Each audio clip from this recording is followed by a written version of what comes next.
places we ever tried to go to. Although it might be better now, but the day we went was like,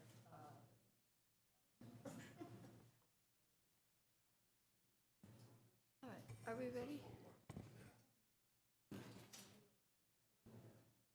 Are you ready? But I have you now. I mean, okay. Well, I had a quorum a minute ago. I know. We hear and see a quorum in a minute.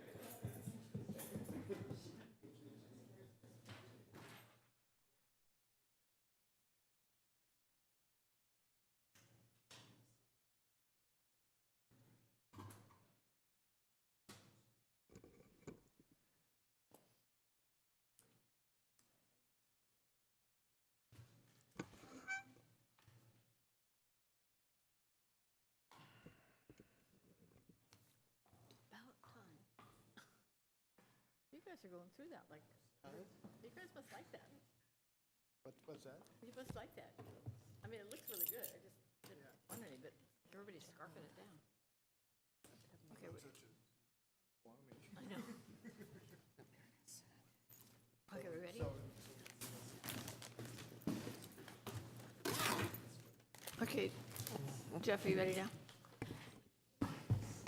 Good evening. And thank you for attending the study session on Alameda County's A1 funding for affordable housing. And I'll now turn it over to Jeff Bond, who will be leading the presentation.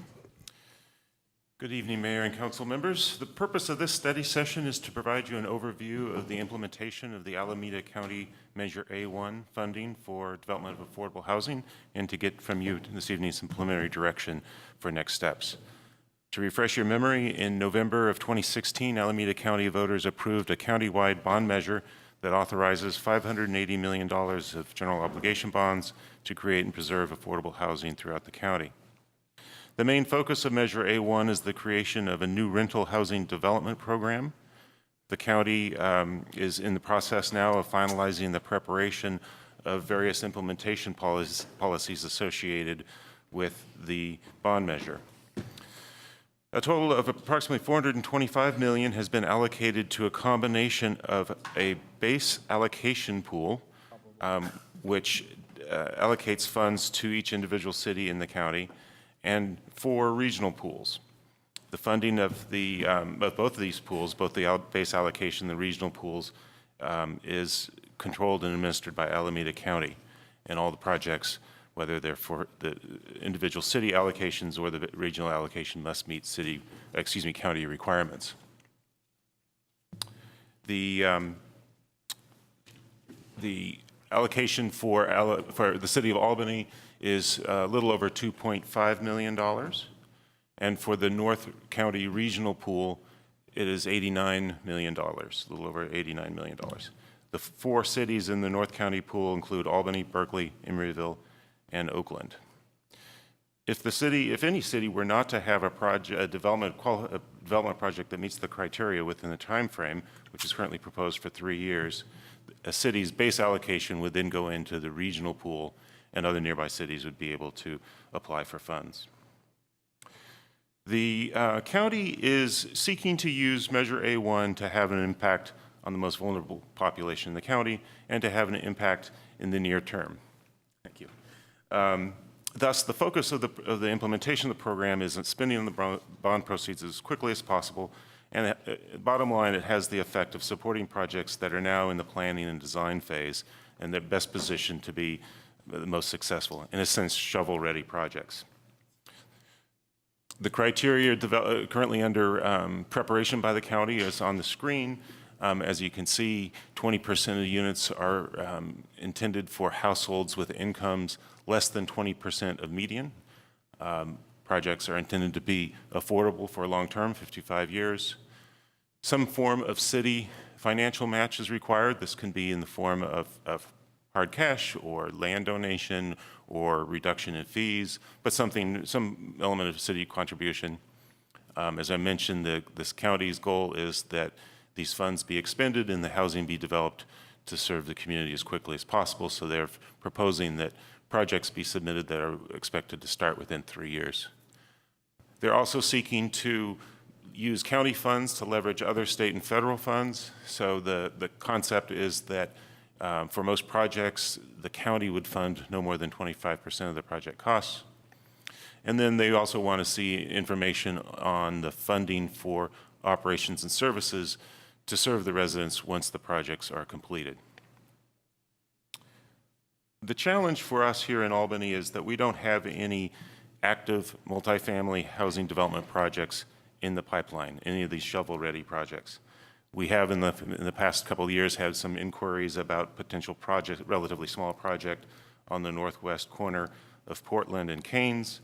We also are aware that a privately owned parcel on Pierce Street, south of the Gateview condominiums, has been listed for sale.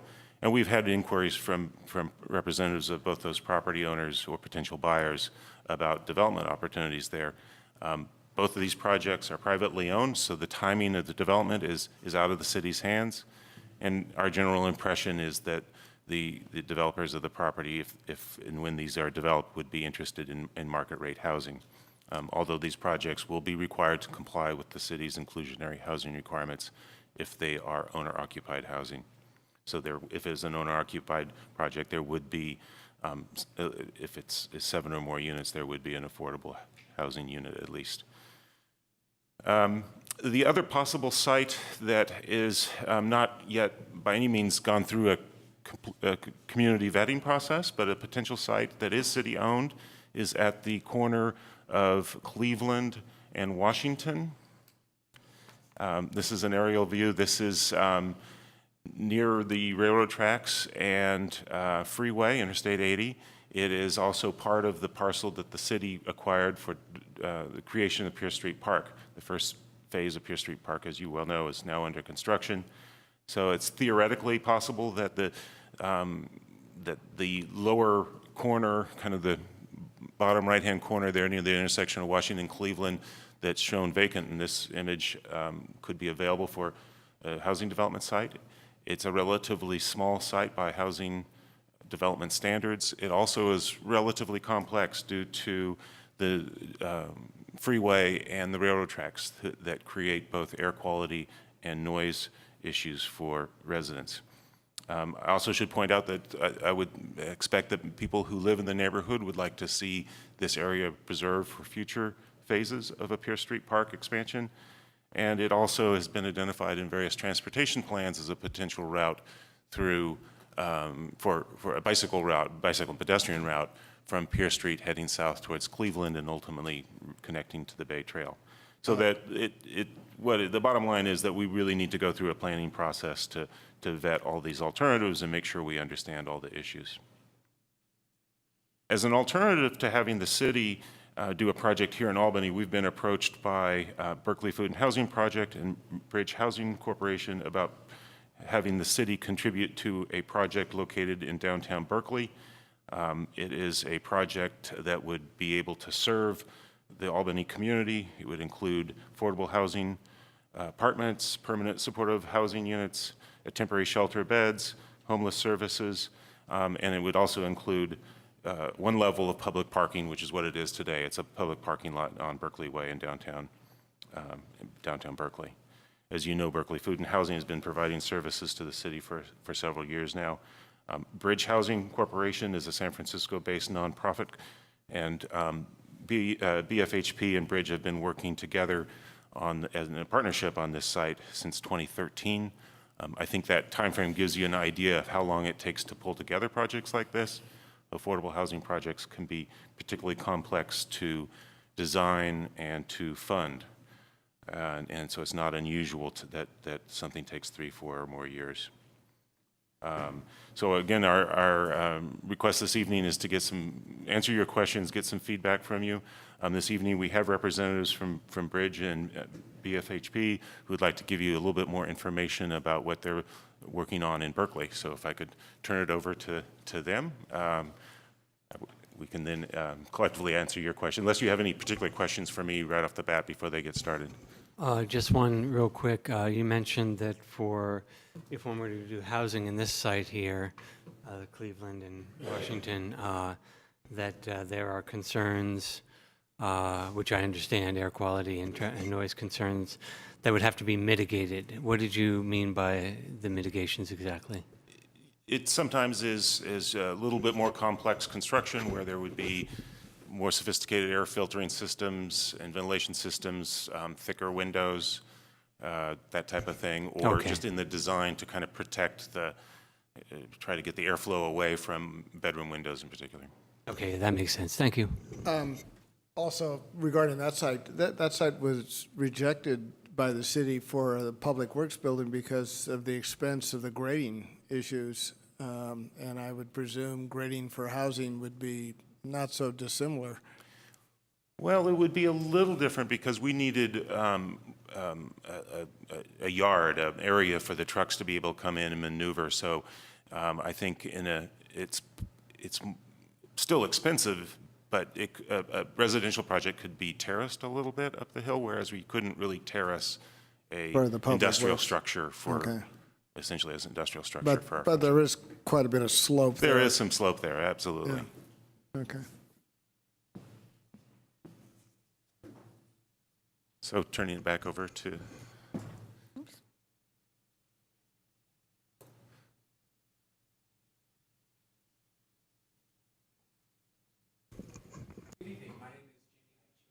Manager with Bridge Housing Corporation. With me tonight, I have Terry Light, the Executive Director of Berkeley Food and Housing Project, and Marcia Madom, who is one of the principals of Letty Madom Stacy Architects, who is the architect for the Berkeley Way development. As Jeff was saying, Bridge and Berkeley Food and Housing Project have been working together since 2013 on this project in downtown Berkeley. The site was initially identified by the city of Berkeley when they did their downtown area plan as a potential site for affordable housing and specifically housing serving formerly homeless individuals. The city determined that the best course of action would be to do a request for qualifications for a developer and a homeless services provider. That is when Bridge and Berkeley Food and Housing Partnership came together, responded to the RFQ, and were selected by the city of Berkeley to explore development opportunities at the site. We've been working together since then. We worked with the city to gain site control through a development and disposition agreement in 2016, last summer. And we're currently working towards hopefully the start of construction in the end of 2018, with a large number of funding applications occurring over the course of the winter of 2017, spring of 2018. So what we've prepared for you tonight is just a brief summary of what we're proposing to provide at the site. Jamie, as you guys move forward, would you mind speaking into the mic a little bit better? Oh, I'm sorry. It stretches. You can straighten it out since you're nice and tall, but it does help us with recording and for the folks at home. My apologies. So quickly, I'll actually turn it over to Terry to give a little history of Berkeley Food and Housing Project. I'm way shorter.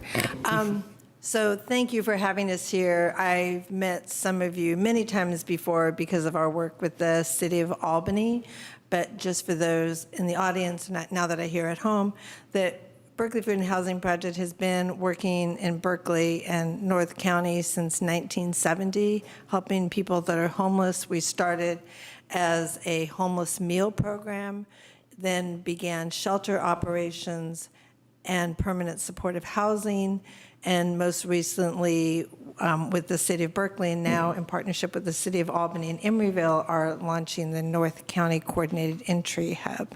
So just to kind of keep that part short, but we have been working under contract with the City of Albany with outreach and housing placement and case management and tenancy support for people that are homeless here in Albany. I think we're entering year 4 of our contract.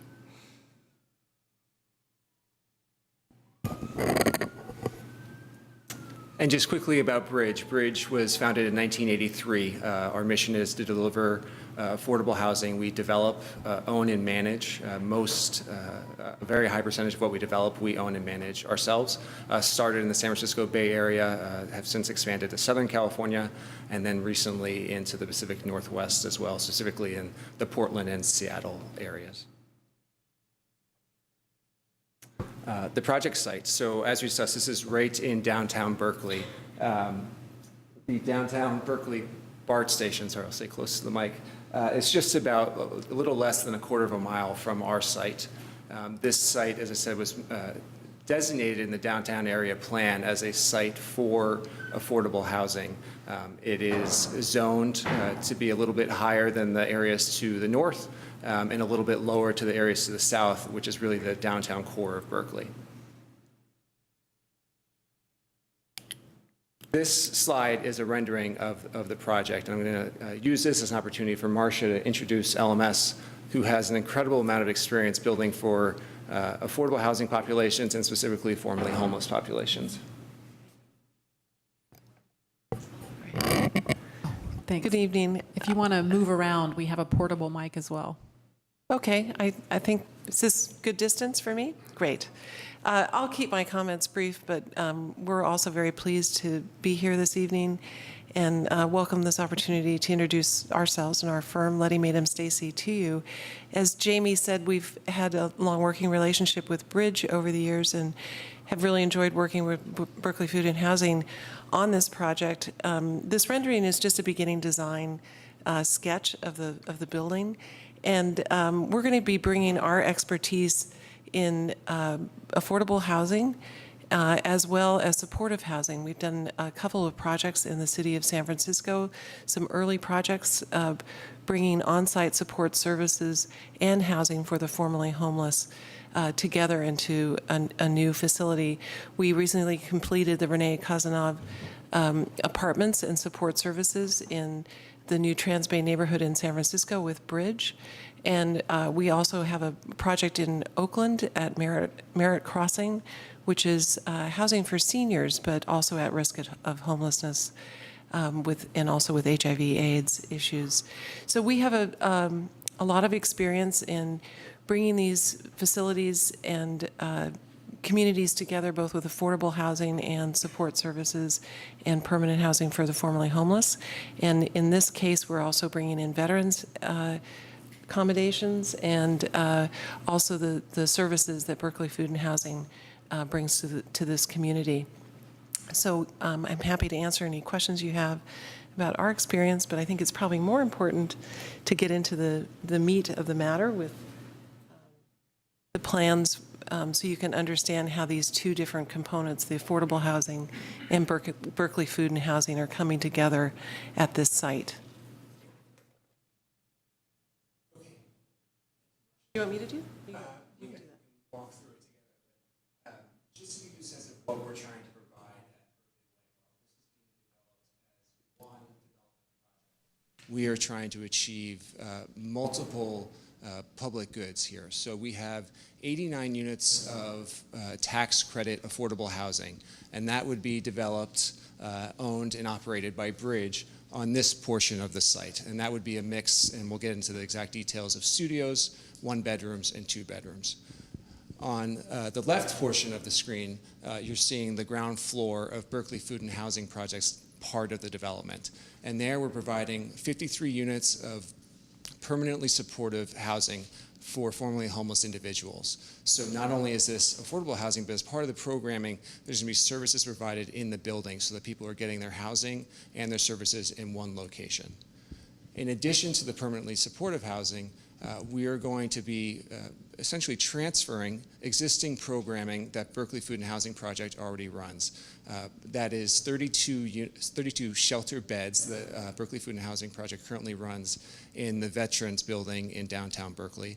And then in addition to that, 12 transitional housing beds for veterans, which again is a program that Berkeley Food and Housing Project has been running for some time. So now we'll kind of give you a walk through the building so you can understand how all these pieces fit together. I'm hitting the... We'll run through the bridge piece quickly. So as I mentioned, a mix of studios, 1 bedrooms, and 2 bedrooms. On the bridge side of the development, we're looking at income levels restricted to 50% and 60% of the area median income. A total of 89 units with 1 manager's unit included. And you can see the maximum rent figures based on the 2017 rents that are allowed per the Tax Credit Allocation Committee. So This is the first floor of the Bridge building, and as Marcia mentioned, Bridge and LMS have a great history working together, and Bridge, having developed a lot of affordable housing projects, has a programming that we work with all of our architects on, but an important part of that is building a community space on the first floor. We have an outdoor community space that we always have in our family developments that would include a playground.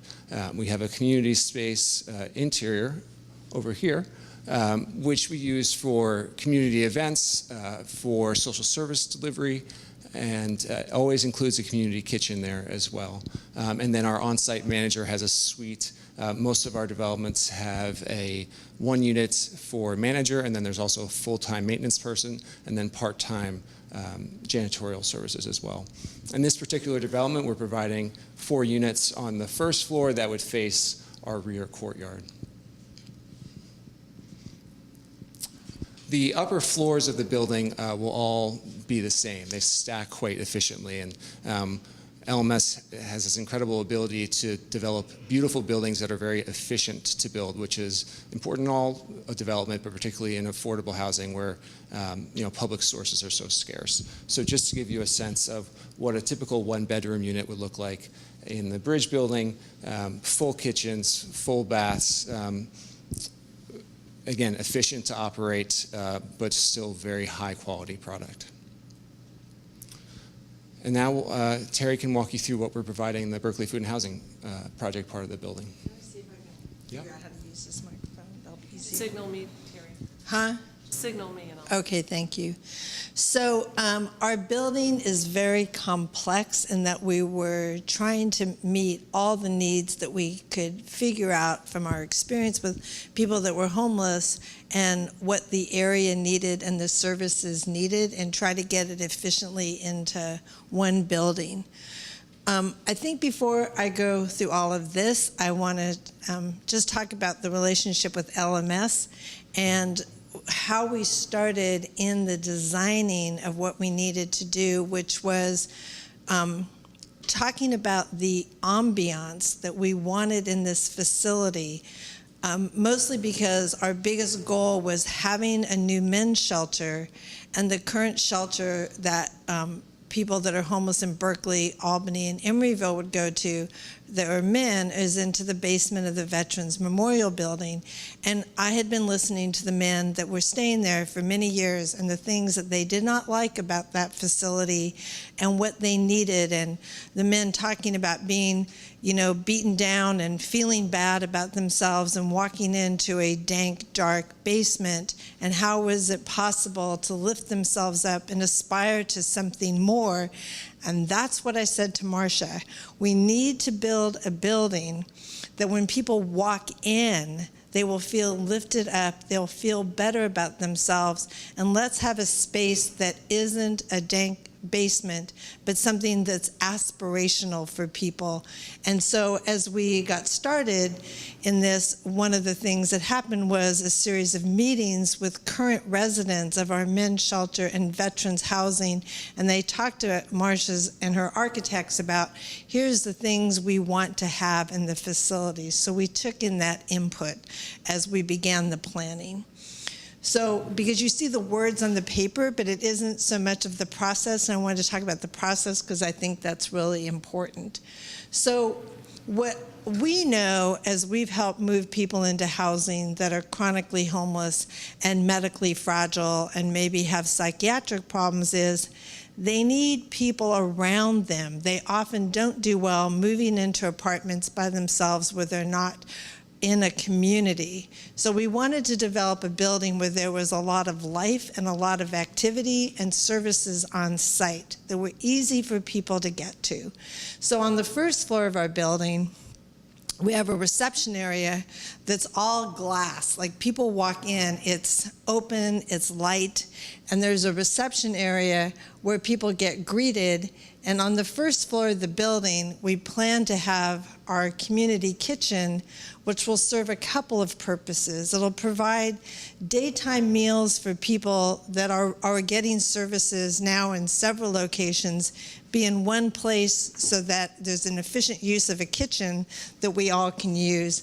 But it will also provide meals for the people that are living in permanent supportive housing, that although they'll have a kitchen in their apartment, doesn't mean they know how to cook or shop or take care of themselves. So they'll be able to come and get their meals at that meal in the building. It's already being provided.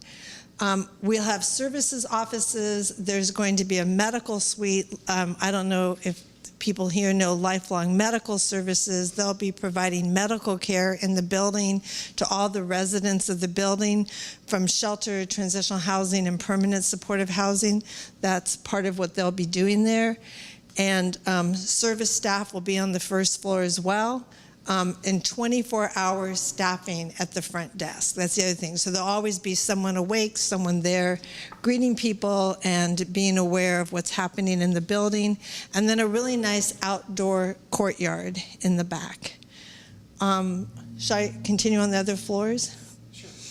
And I don't know, well, I can probably remember this. I don't know if we have slides for this as well. So why don't you go to the slide of Maybe the... we can just do a summary that there's... Okay. On the second floor, we have 32 shelter beds, and one of the big complaints we have is about our bunk beds. So we've been working very diligently with Marcia and her architects to try to get beds that are all single beds and not lose a lot of shelter beds, because as you can imagine, individual beds take up much more space than bunk beds. And we wanted to also configure the rooms where people have their own space, their own dressers, their own lamps, charging stations for cell phones. These are things that people have told us are really important.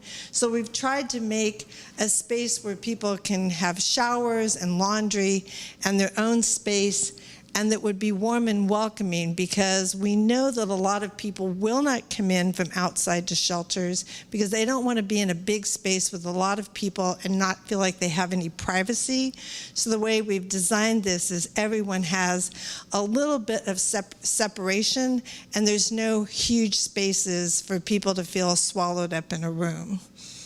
The third, fourth, fifth, and sixth floors are permanent supportive housing units. These are all studios, so every person will move in. These are all for single adults. Will have their own kitchen, their own bathroom. They have their own space. It's their own apartment. But we also know that a lot of people, like I said, move into housing and they feel isolated and separated. So we wanted to have the ability for people to come together.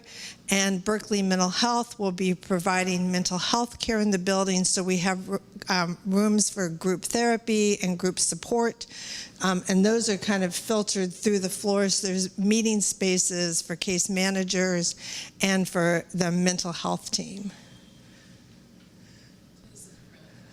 Right, so on this side is the multi-purpose room, which can be used for big meetings, but also for dining.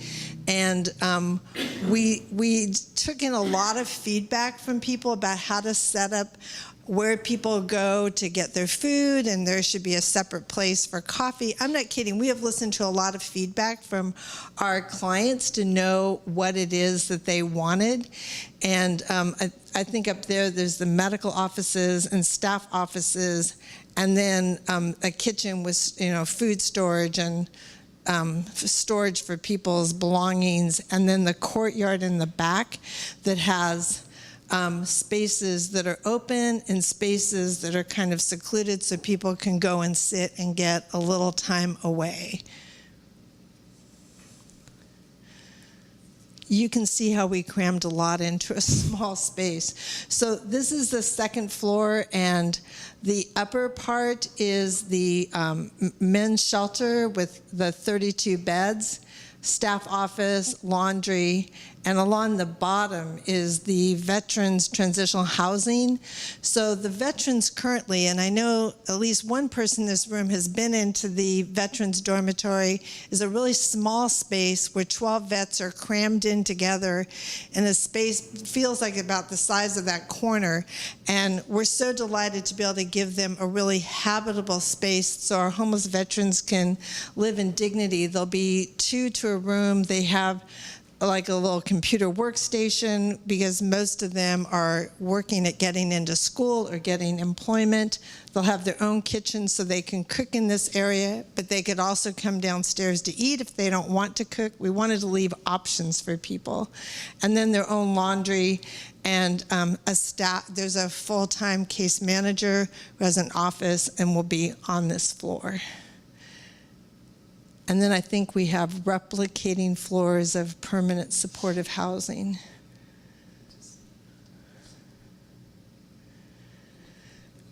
And I think what I want to say, the only additional thing I'll say about the permanent supportive housing is we all know why we have so many people that are homeless is we have no housing for people, and how we are putting, because we don't have the rents here, but how we're putting together the financing is people at 15% of AMI can afford the rent, and it's 30% of people's income, so we've even calculated some people moving in with zero income.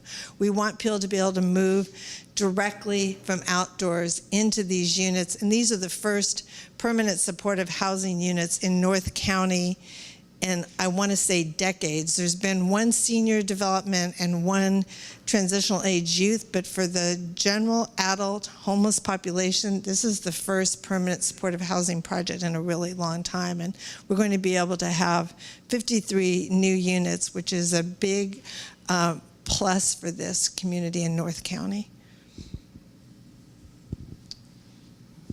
So Terry just started to touch a little bit on financing, and obviously this is a development in Berkeley, and we're here speaking to the City Council in Albany, and we really very much appreciate the opportunity to meet with staff and to present this project to you. I think we all recognize that the housing affordability crisis we're facing and the homeless crisis that we're facing is a regional problem. So with this development, as we do with all affordable housing developments, we're leveraging funds from the local city, from the county, from the state, and then ultimately from the federal government as well. As part of the A1 process, with each city and the county receiving their base allocation, then having the regional allocation as well, and with Berkeley Food and Housing Project's existing relationship with the City of Albany and with Emeryville, we've been reaching out to some of the neighbors in Berkeley to present the project, the neighbors of the City of Berkeley, like Albany, to present the project and to talk about the potential for utilizing some of the A1 funds in a project that will serve people who not only live in Berkeley, who live in Albany, who live in Emeryville, and who live in the greater county community, which is why we're so excited to give this presentation to you tonight. So I think with that, we'd be happy to answer any questions about the development or the A1 program. Are there questions from council? I have a couple. So what's the total projected cost of the project? So we are financing each component of the project separately, and that is in order to target the financing sources that are most appropriate for each phase of the project. So the bridge project will look at some different sources than the temporary housing project will, just because there's different government programs that are targeted to those populations. So the permanent supportive housing and the affordable housing can utilize the low-income housing tax credit, whereas the temporary housing cannot. So in terms of total development costs on the bridge portion of the development, a total development cost of $51 million. On the permanent supportive housing portion, that's a total development cost of $28 million. And on the temporary housing and the shelter area, total development cost of just over $11 million. So just under $100 million. Okay. And so some of these beds will be replacing things that are currently in the Veterans Building. What would happen to that space? Is that going to be used for something else then, or are you going to be able to expand, add more beds somehow? So we are essentially taking the beds, as you said, from the Veterans Building and moving into this building. I know the City of Berkeley is looking at other opportunities to expand shelter beds in the city. I think you guys lease that space from the city now, is that correct? quick answer is the Veterans Memorial in 1989 became seismically unsound, and so there will be no one else living in that building once we move out. It won't be used for residential purposes. I think the plan for the city would be, there would not be shelter beds there. There would not be people living in the building.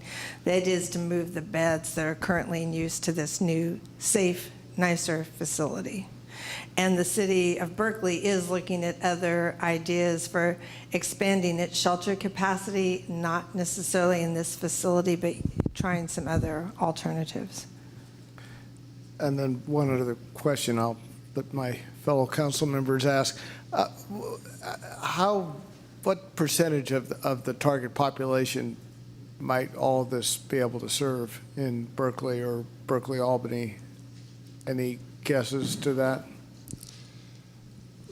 It is hard to say. I would say on the bridge portion, the application process will be open to anyone. There won't be a Berkeley preference program, so it would be open to anyone to apply. I think we see, when we open projects in Oakland or in San Leandro, we see applications from all over the Bay Area. I know that obviously Berkeley Food and Housing Project has the existing relationship on the shelter side, on the services side, so have been in direct conversation with the city about how we might tie the existing relationship into these new shelter beds. But in terms of an exact percentage, it's really hard to know until you go through the leasing process. Okay, so the target population is really the whole Bay Area. That's correct. All right. Not for the permanent supportive housing, yes, for the affordable housing, but so things that are in process but haven't been decided exactly what's permitted and not permitted.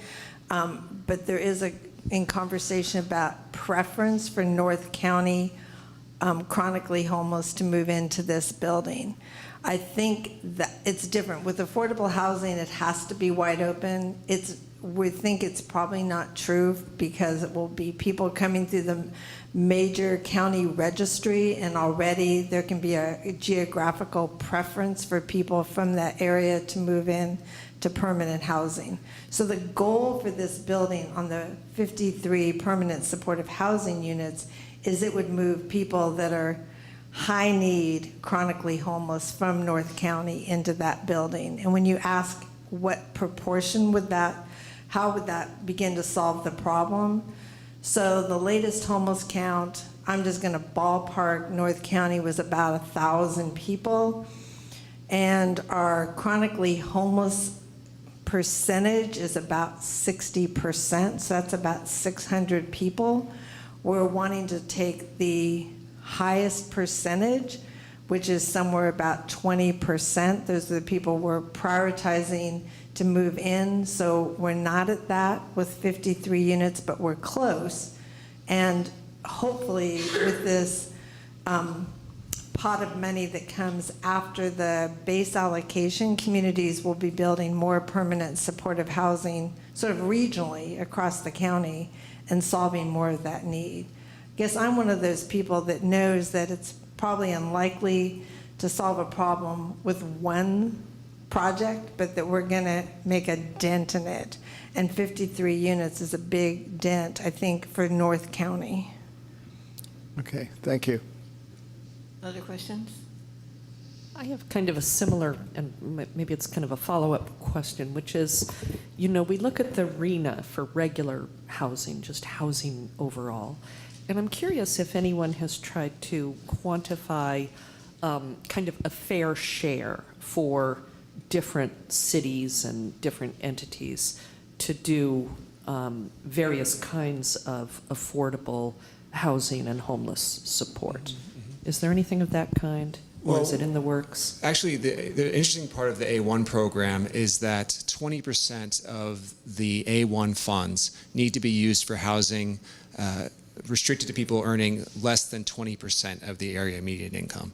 So just to give you an idea of what that is, a single person who wanted to apply for a 50% area median income unit would need to be earning less than $36,550. So the county, as part of this program, said, We know that there's needs up and down the income spectrum, but we know that it's particularly hard to build incredibly low-income housing. So we're going to take part of this $550 million bond, and based on what we're seeing out in the world, say 20% of that needs to be spent on incredibly low-income units. So that's one way that we've seen an entity try and quantify what needs to be built for extremely low income. I think I'm trying to get at something different, which is it's a concern here in Albany. Are we doing enough? Are we doing our share with regard to homelessness, with regard to affordable housing? And we have with regard to just housing in general, we have the word from MTC and ABEG that we have a very specific goal for what they want to see us strive for. And I'm just wondering if anybody has ever, maybe this is really more of a question for Terry, I don't know, if anyone has developed any kind of quantification of what our obligation should be with respect to homelessness and the various forms of affordable housing. No, but it sounds like an interesting project. Thank you. Okay. Okay, I have several questions. Some relate to you, and I think, Jeff, some are kind of general. So I think what's related to you is it looks as though there's a little bit of mixed message coming from the county as to whether they want cities to pool their money on city-by-city basis. In one place, it says it's desirable, and right above that, it says there's concern that people would do that simply to move the affordable housing out of their community. We certainly don't want to have a reputation of pushing it down the road to have them someplace else. So I want to be careful about that. But what's your thought about that? Is this something the county is wanting people to do or not wanting them to do? So we specifically asked this question of the county prior to having a meeting with Albany staff and some of the other cities as well. I think the county is a really great housing staff, and they understand the barriers in some cities to getting developments done, and just at the state level, the scarcity of sources. So while this is a great boost to local sources, there are only so many projects that can get state funding. So their response to our question of going out to other cities was a positive response of that does make sense. Okay, thank you. And I guess my question, Jeff, to you is, have we looked at partnering, did we ever look with partnering with other cities? And I'm thinking of Piedmont, which is kind of our size, and we've partnered in the past. And I have reached out to other cities. I'm not sure they're ready for me to talk publicly about Okay. that, but we realize that there are other cities that are in our same situation, and there may be some opportunities there, and with this project or perhaps with other projects. But we don't have any other specific projects right now for you to consider, but theoretically it might be possible that there would be other projects that would serve the community. I think this is the only one that is active right now in the city of Berkeley. You all can correct me if I'm wrong about that. For my discussions with City of Berkeley staff, this is their highest priority project for affordable housing in Berkeley. And when would we have to decide if we wanted to join in? You want to take that one, Jamie? Yes, In definitely. the next 20 minutes? The quick answer would be this year. We as I mentioned, we are trying to start construction at the end of 2018. For us, the really critical timeline now are all these funding applications that will happen over the course of the winter. A big source of funding that we are targeting for this project is the state's cap and trade program.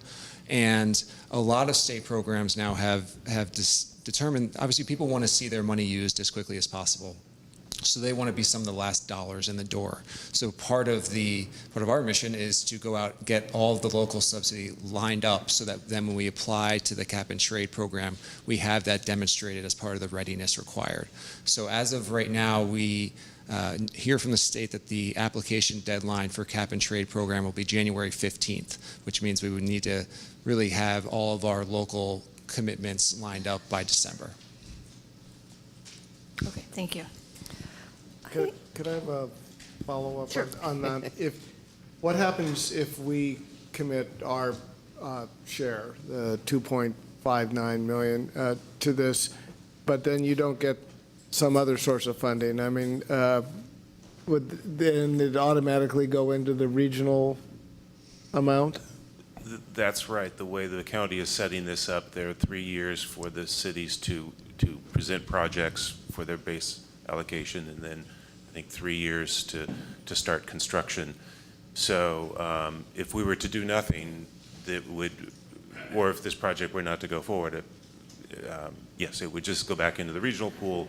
There are lots of projects in Oakland, worthwhile projects. It certainly would help with serving the county-wide regional need, but it would be less likely to be a project that would serve the people that are in the Albany community. Okay, thank you.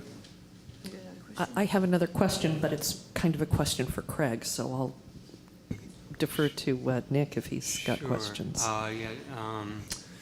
The two questions, one for you and one for Jeff.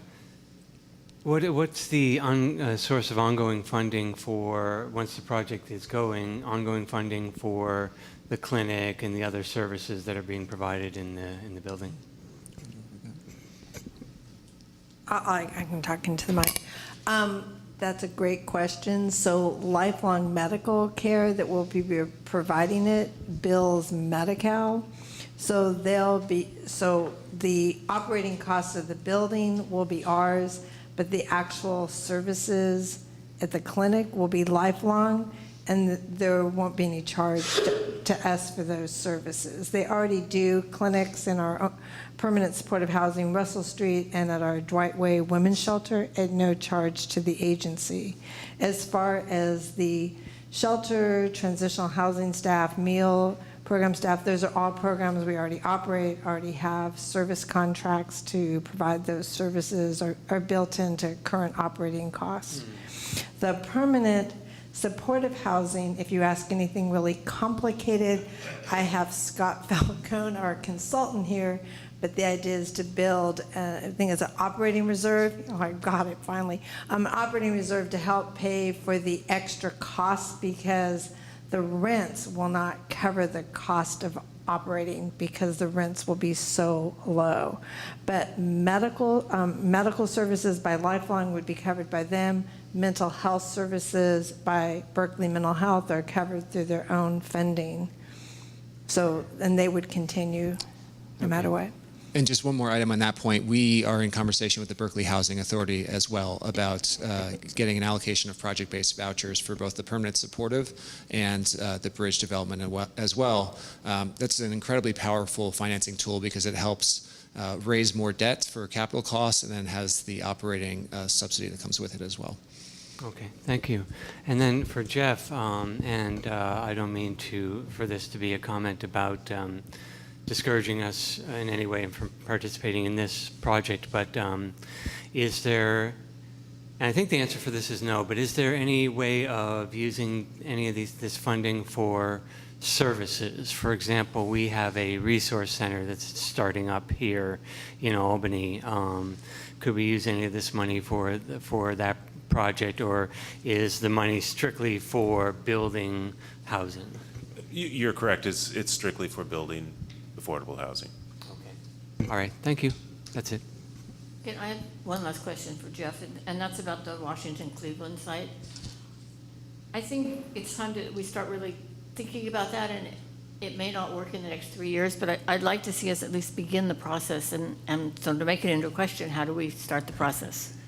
I agree. I think it's a good idea for you to do that because whether it's a housing development site or a park or whatever, we need to know where we're going with that.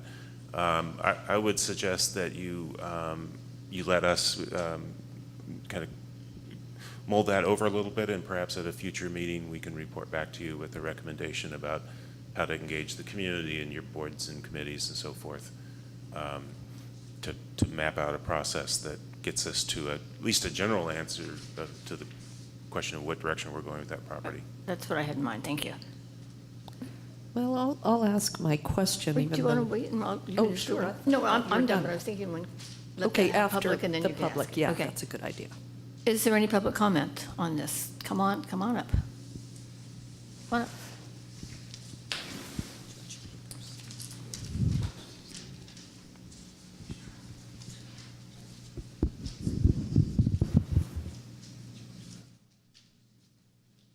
Mayor, would you like me to run the clock from over the?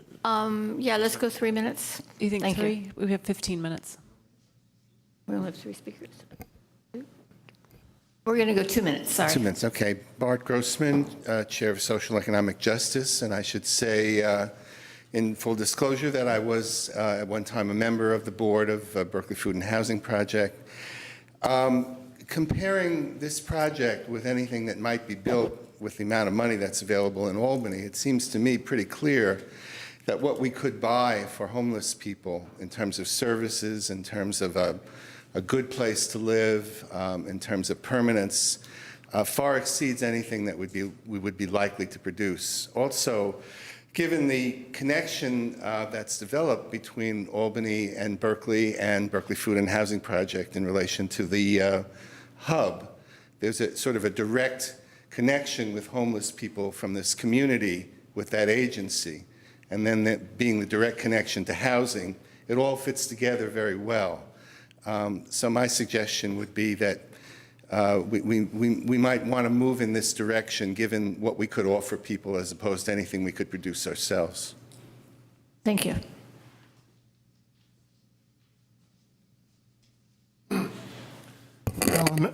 Alan Maris, Albany resident, taxpayer. So I heard a price of $100 million, and we're going to serve about 100 people. Is that correct? Looks like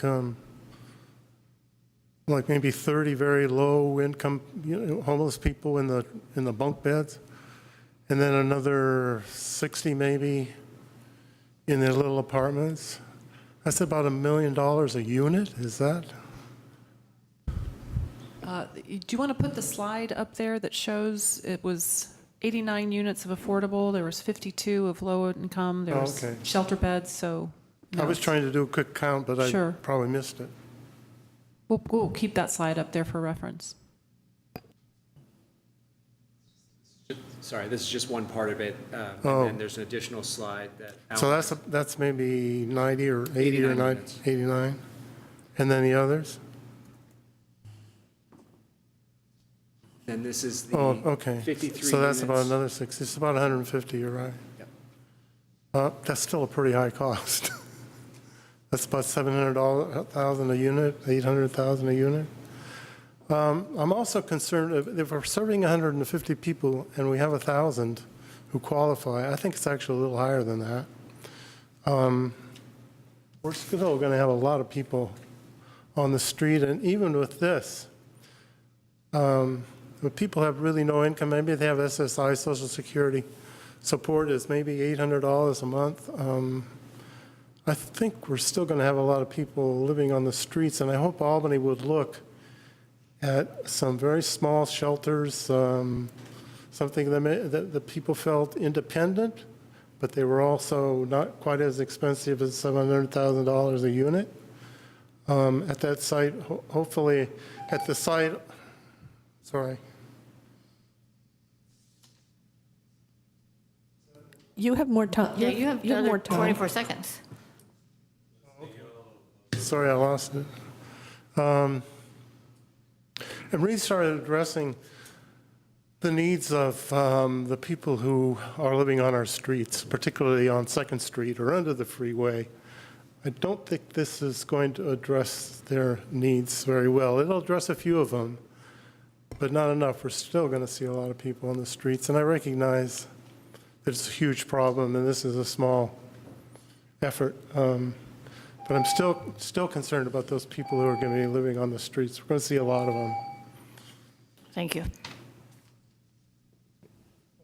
Just 1 second. I think you've done a good job of addressing the people who are living in apartments now and are kicked out because their rents are going way up. I think some of them would benefit greatly by, if they have that low income, benefit greatly by the services provided here.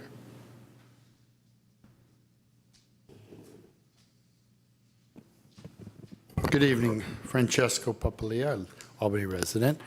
I do not envy your task in this, having to decide. The issues are pretty clear. We can get the most bang for the buck in terms of producing housing and services by joining in this project, but as we are going to be basically exporting all the services out of town.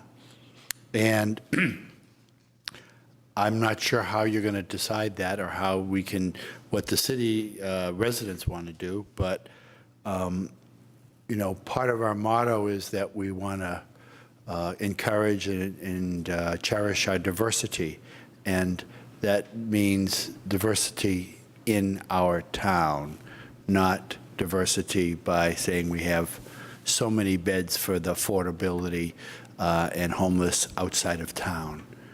So if we want the diversity, we got to do it in town. It's going to cost more, and so how can we do that is the question, and achieve the results that we want. I would like us to have very specific understanding about what this project costs per bed. That should be, in any presentation presented, it's going to preside, you know, 180 beds at around 400,000 or 600,000 per, I think it's around 600,000 per unit. And the other question I'd like us to know, if we do join into this project, what's our allocation that we get out of it? Out of that 180 beds, how many are we providing the financing for? I didn't hear that number, and I want to know what the number is. And then how do we actually use that number?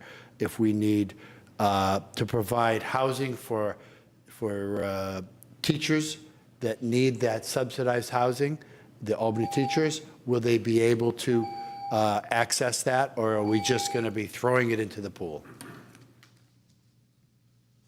Thank you. Hi, I'm Brian Beal, member of the Albany Social and Economic Justice Commission. We studied this issue in detail at our last meeting, and what I wanted to say is that meeting the requirements of this fund is not a simple thing to do.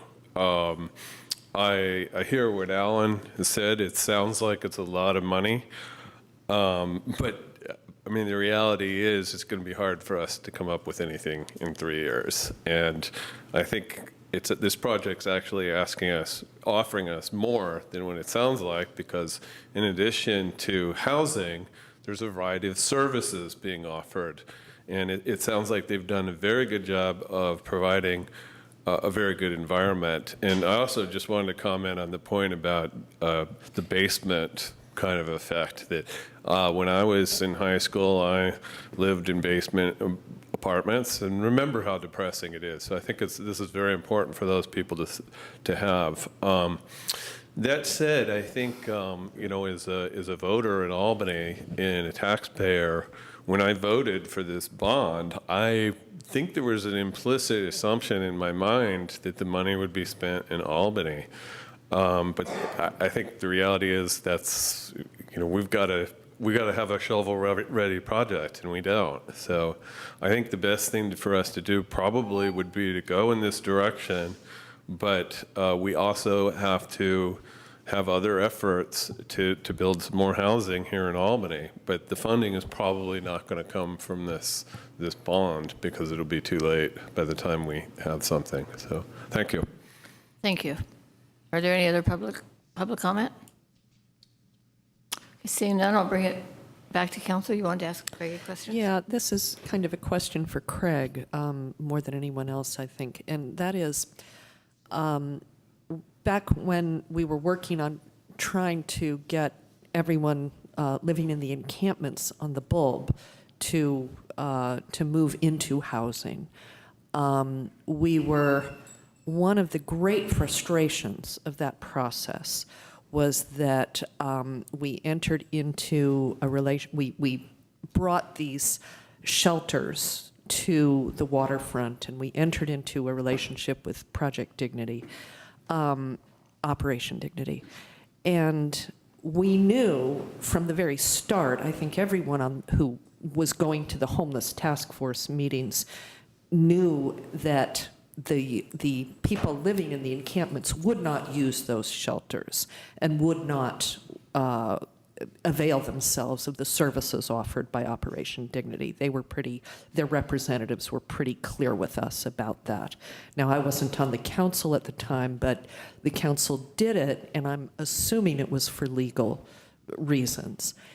If Albany contributes to this shelter, this project, and a problem were to arise in the future with people taking over parks, and losing a park, say, to an encampment, and we wanted to address that, would we be able to rely on this in lieu of creating shelters that people are not interested in using? Would this be a way of avoiding that kind of waste of resources to meet legal requirements? Could we legally rely on this? Yeah, I think the short answer is yes. I mean, one of the reasons the situation on the Bulb was unique is because there were so many people who had lived there for such a long period of time and were reluctant to move into those housing units. We were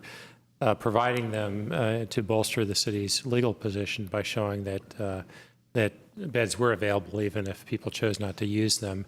At the time, it coincided with the closure of a overnight facility in Berkeley, so there were very, very limited beds available.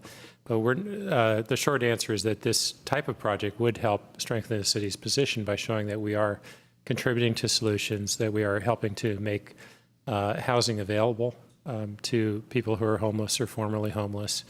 It doesn't necessarily have to be provided within Albany's boundaries for purposes of continuing to be able to enforce our no camping ordinance. Okay. Okay, we have about 2 minutes to wrap this up. So I'd like to make a suggestion that we agendize this again at perhaps a September meeting and give firm direction. I mean, I think you gave us a great presentation. I'd like to think about it a little bit. I'm not hearing anyone on the council jumping up and down that, yes, we want to do this, or no, we don't. So I think giving it a little bit more time seems appropriate, if you're in agreement with that. Sure. If we need to wrap up in 2 minutes, because I can fill that 2 minutes pretty easily. I think that's fine, but I do want to state that in general, I think I support this project. I don't think I necessarily need more time myself. Yeah, I would agree with that general sentiment, but a lot of the other things that were said, including exploring the Washington-Cleveland lot and what the possibilities are there, I think are definitely worthwhile. Yeah, I think that's sort of everyone's feeling that we're Yes. conceptually in favor, but we'd like to think about the details a little bit more. Madam Mayor, if I may, is there anything that we could work on and bring to you in September that would, any additional information or details about either the project or the funding program? It was commented on by Alan, and it struck me also that the relative cost per unit, and this is pretty high. My general understanding in construction now is, about 500,000 per unit would be closer to what it would be if we were just building units. So perhaps a little bit better explanation. I understand, there's a lot of other stuff going on here, so I understand why this could have expanded, but it's quite expanded. Be happy to provide that information. Okay. Okay, so with that, we'll close this part of the meeting, and we'll see you back here in 10 minutes. Thank you all for coming. Thank you very much. Terry, Jamie, Mark.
Welcome to the Albany City Council meeting of July 31st, 2017.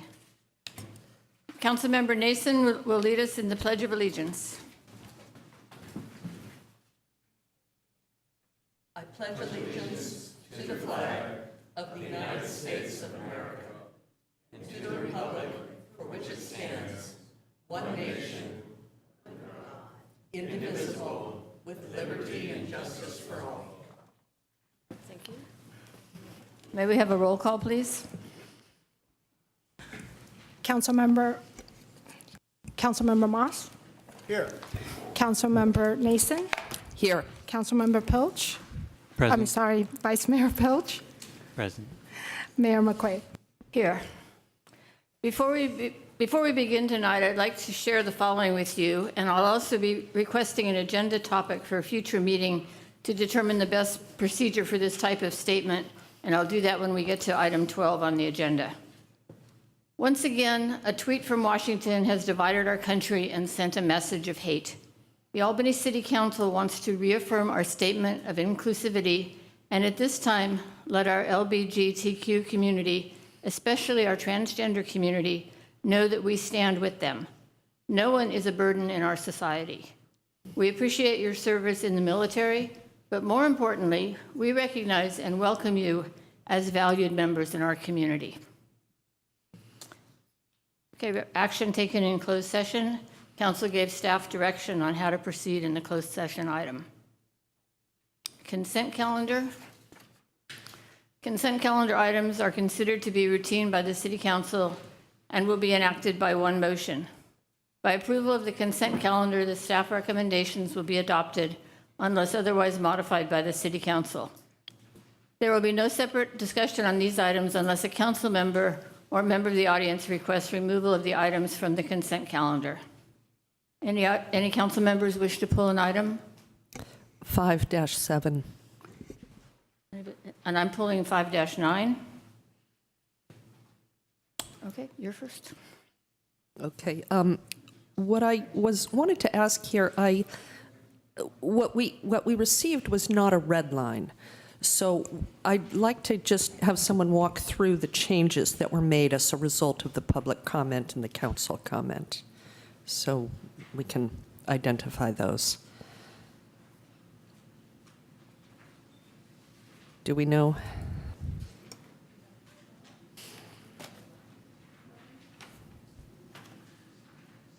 Oh.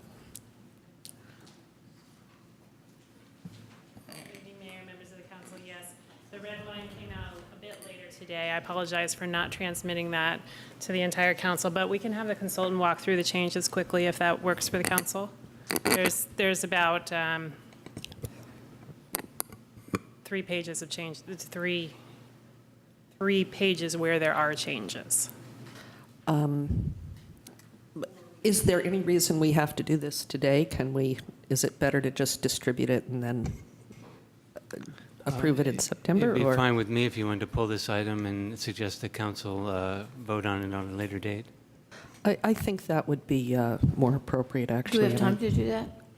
I would suggest if it's, the changes are really quite de minimis, so it's really a matter of if you want to go through them very quickly. I think some of the more significant ideas that came from the meeting were really going to be taking place in the implementation plan, not necessarily in this plan. So I think that we could get the red line version out, attempt to put it on consent calendar again in September, unless you have any questions. Sounds good. Okay. Okay, thank you. And 5-9,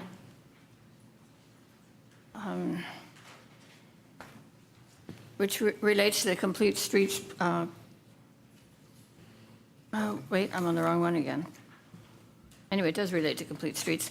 And I'd like to make sure that public art placement is included in the project. So I'd like to see a language change on page 2, that it's changed, the first paragraph, last sentence, placement in public art shall be incorporated into the plan rather than can be. And also, I think an arts committee member should be included with the stakeholders, changing the recommendation in that first sentence after scope of work summary to authorize the arts committee to appoint members in addition to the committees that are already named. So I'd like to see those two changes made. Be happy to make those. Thank you. Okay, with that, can I get a motion to approve the consent calendar excluding the item that we have removed? So moved with your additions or edits to 5.9. And I'll second. Councilmember Moss, Yes. Councilmember Nason, Yes. Vice Mayor Pilch, Yes. Mayor McQuaid. Yes, and the motion carries. That brings us to good of the city. This is a time for persons desiring to address the city council on an item that is not on the agenda. Please note the city policy limits each speaker to 3 minutes. The Brown Act limits council's ability to take and/or discuss items that are not on the agenda. Therefore, such items are normally referred to staff for comment or to a future agenda item. Do you have speaker cards for good of the city? No. You will in a minute. Okay, so if you'd like to speak on an item not on the agenda, please get in your speaker card and come on up. So I attended a wonderful ceremony, I guess last week or maybe the week before, with a beautiful piece of sculpture in front of Belmont Housing Project on San Pablo. It's really a great start for public art in Albany. It's at our gateway from Berkeley on San Pablo. I think it's a great location to show that Albany is appreciative of public art. I would like to see more. We have some down near the waterfront in a couple of parks, but I think Solano Avenue and in particular, and other parts of San Pablo Avenue. But Solano in particular deserves some more monumental public art as we see it on San Pablo at the Belmont Housing Project. I want to thank the City Council and the Arts Committee for providing that for us. You did a great job. Thank you. Thank you.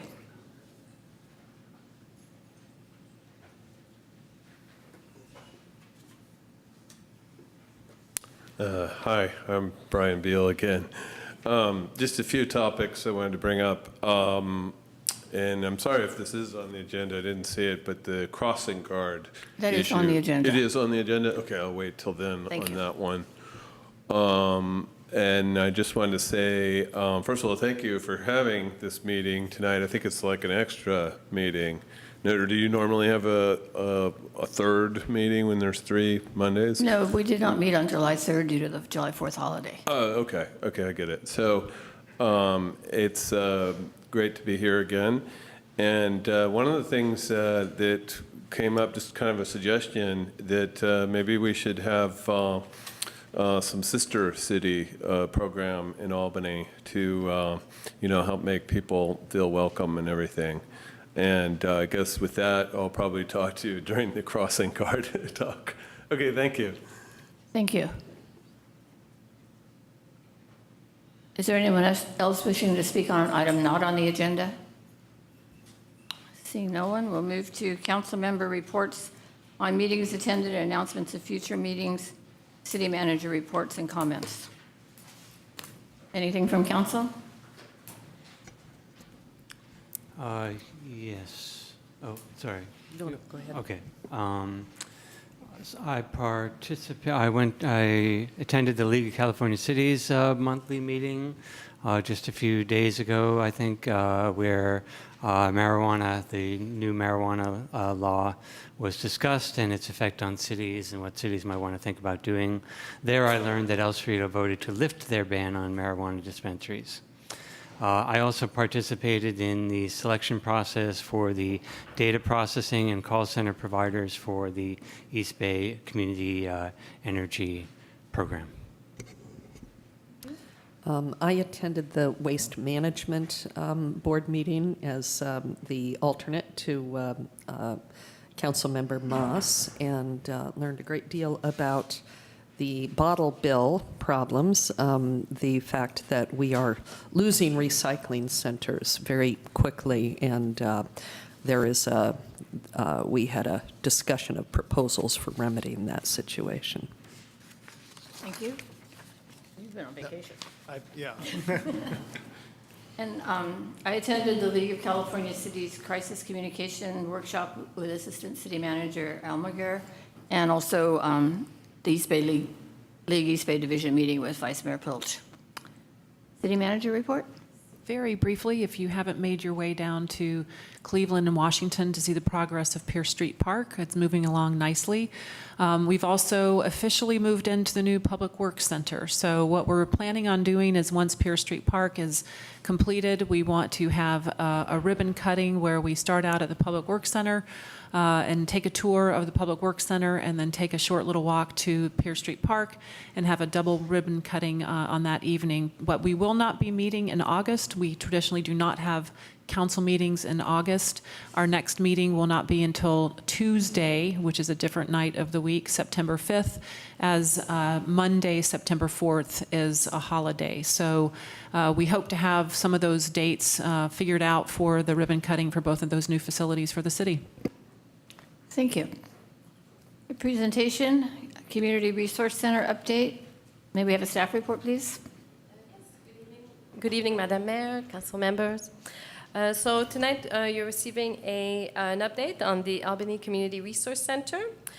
Since you approved the inclusion of the Community Resource Center pilot program as part of your strategic plan and up to $68,400 in funding in February 2006, we've come a long way. The community center resource main goal is to bridge the service information gap by creating a location within the city where residents can learn about services available and receive referrals and assistance to fulfill unmet needs.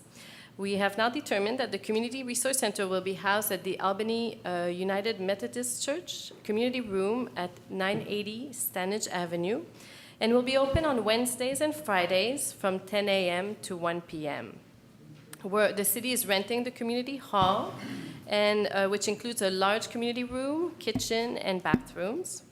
The center is expected to open on Friday, September 8th at 10 a.m., and we will have an open house celebration as part of Albany Local Week on Friday, September 29th from 10 a.m. to 1 p.m.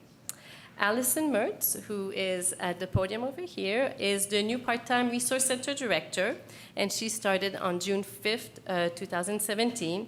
I won't say too much because she is here and will give you a lot of information as to what she's been up to and also her background. So Allison, since started to work for the city, Allison has been working diligently on the logistics and programmatic structure of the center, investigating options for a resource database, creating registrations, assistance, referral intake forms. So basically, we're building up the center and creating the structure for it. It is anticipated that much will be learned about the unmet needs and underused resources through the operation of the Community Resource Center.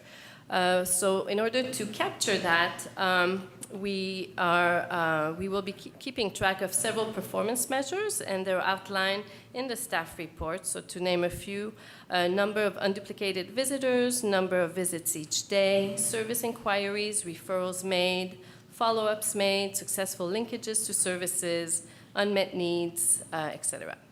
So a priority of the Resource Center Director is to make the center's atmosphere safe and welcoming to all. We will have volunteer greeters who will welcome visitors and provide tours of the center. The City Council statement on diversity and inclusion will be prominently displayed for everyone to see. There will be self-service stations created with the use of bulletin boards, flyers, and binders on information most sought after. And iPads will be available for visitors interested in searching information online. And the Community Resource Director will be available to assist anyone who wishes to receive one-on-one assistance and referrals. Refreshments will be available, and the Resource Center will also be a place where professionals from Berkeley Mental Health will be available, and Albany Project Hope. So those two agencies have confirmed already that they will have staff at the center. Let's see. And I've mentioned the use of volunteers, and basically to help greet people, help with refreshments, and for those with social work experience, assist the community resource director with referrals and assistance. Let's see. A little bit of a change from what we're proposing that the SCJC proposed. The SCJC had proposed that the center be named after Paulo Curry, who was an SCJC commissioner and strong advocate for a resource center. But after looking at the city's naming policy, it was established that only city-owned facilities can be named after someone. So to honor Mr. Curry, a statement of his work and photo will be posted prominently when the center is open at the church location, and the official name of the center will be the Albany Community Resource Center. Lastly, we did hold a Community Resource Center stakeholder on June 29th, and we had many organizations in attendance, such as the Diverse Housing Working Group, the Albany Unified School District, Berkeley Mental Health, Berkeley Food and Housing Project, Belmont Village, city staff from police, fire, and human services. And it was we really had a great conversation. We received a lot of useful information and leads on outreach efforts and potential collaborations with those agencies. So without further ado, I'd like to introduce Allison Mertz. Hi, thank you so much for having me. I'm really excited to work with the Albany Community Resource Center. A little bit about me. I just graduated from UC Berkeley's Master of Social Welfare program with a concentration in community mental health in this past May. I had a secondary concentration in aging services. During my education, I did my internships at the Pacific Center for Human Growth, working with LGBTQ older adults, and with East Bay Community Law Center, working with low-income people who were facing eviction. Before going back to graduate school, I worked for Catholic Charities of the Diocese of Santa Rosa doing grant writing and researching. I managed a supportive housing program that had a combination of transitional housing, permanent supportive housing, and Section 8 voucher programs. I also did AmeriCorps in Paterson, New Jersey, where I worked in a men's shelter, and did my undergraduate education at George Washington University and got my degree in public health. So my heart is working for social justice and ending poverty, and I'm really excited to be able to do it here in Albany. I live just across the border in El Cerrito, so serving my community is pretty exciting to me. A little bit more about Albany. I'm sure many of you know these, but some of the statistics I've learned since started doing research for this job, about 11.6% of Albany's residents are living in poverty. And Albany is pretty diverse, but the statistics around poverty are pretty skewed. So even though Native Americans are only 0.5% of Albany's total population, 60.7% of them are living in poverty. And although Native Hawaiians and Pacific Islanders are only 0.2% of our population here, 32% of those are living in poverty. 10% of our population is Latino, 22% of Latinos are living in poverty. 3.5% of Albany residents are African American, 12% of African Americans are living in poverty. 54% are white, 9% are living in poverty. So I'm interested in learning about why that is. I mean, there's a lot of research about why that is, but why is that in Albany, and how can we change it? Some more things that I found interesting in my research about Albany. 11% of our children under 18 are living below the federal poverty level, and 375 people over age 65 in Albany are living at 200% of the federal poverty level, which is about $24,000 for a single adult. We have 66 homeless residents and 113 same-sex couples, and research has shown that LGBTQ couples generally have higher rates of poverty due to all different kinds of discrimination in their lives. So at the Albany Community Resource Center, we want to change that, and we want to lift up our neighbors. And I really appreciate you giving me the chance to do that, and I hope to serve you well. Thank you, and welcome to Albany. Thank you. Okay. Are you done? Yeah, and I just also wanted to mention that since the writing of this report, we've learned that the City of Berkeley Mental Health Services Act 3-year plan has been approved by the City Council, and as part of that, $32,000 of MHSA money has been approved for the Resource Center. So that's great news. Are there any questions from council? I have a couple. Okay. Okay. Could you tell us a little bit about how you're going about recruiting volunteers and how that process works and how it's going? Sure. So I have met several folks who work with the Albany Shower Program who are interested in volunteering. And so basically I've been doing outreach around the city, meeting with folks in our stakeholders group, folks in the business community, and fairly often people say, oh, how can I volunteer? So that's how I've started. I'm keeping a list of folks who have told me that they want to volunteer from the shower program, some volunteers that I know from my time at the Pacific Center. I know Bart has some folks who have told him that they're interested in volunteering. But for anyone here or watching from home, if you'd like to volunteer, please email me at amertz, AMERTZ, at albanyca.org. And in August, I'll be moving more into volunteer recruitment and training in preparation for our big opening, September 8th. Okay, good. There's a concern here that because this isn't a nonprofit organization, it is a government entity. Mm-hmm. We have to be very transparent about what we do. We don't want to recruit people for a program through just word of mouth. It should be made available because volunteering is in fact an opportunity for people to serve their community. We want to make it available to all in a very public and egalitarian kind of way. So Absolutely. Do you have other suggestions for how I might go about think that having something on the city website would be really helpful. Just explaining that the possibility is there and what they can do to I have a training planned on how to do the website. So when I learn how to do that, I will be happy to add that. Good. The other question that I had was, you've got some metrics. Do you have targets for your metrics, or is it too new to develop targets? In terms of number of people served and stuff like that? Yes. I don't at this moment have targets. I'd be open to developing those, but at this point we're so uncertain about who we're going to be serving and exactly where they're going to be coming from. It feels a little difficult, but I'm open to researching that and developing some targets, or if you have targets. I just, from my own history with getting grants and then implementing and reporting on them,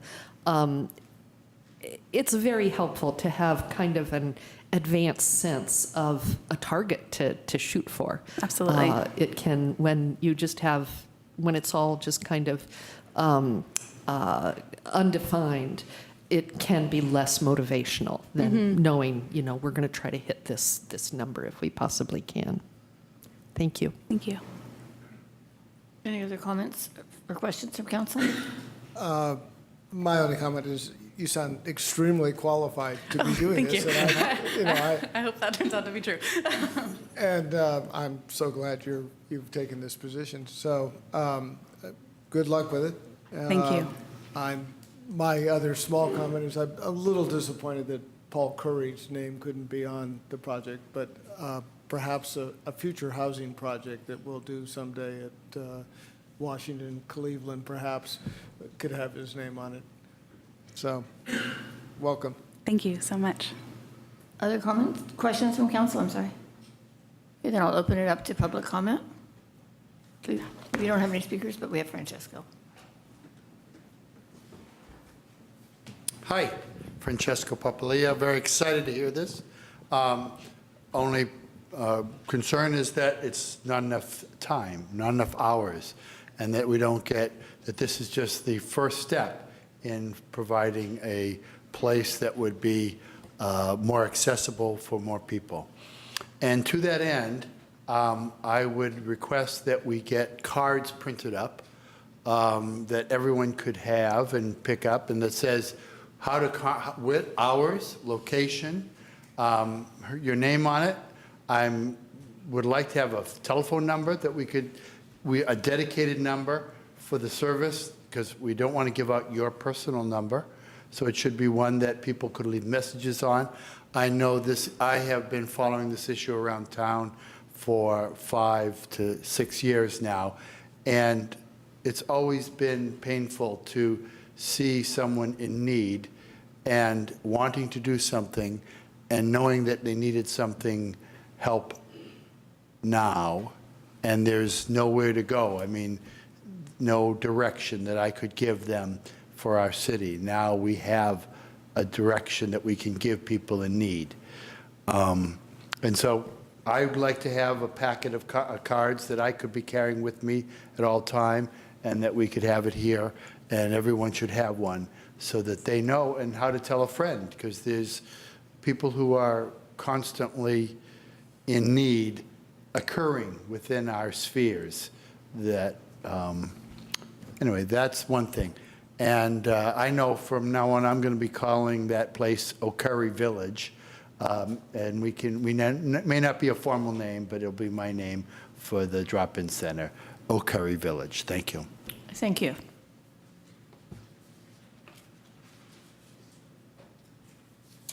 Yeah, I just wanted to say this is really great time that this is coming to fruition, and I just really liked Francesco's idea about the cards. We had something like that with the shower program.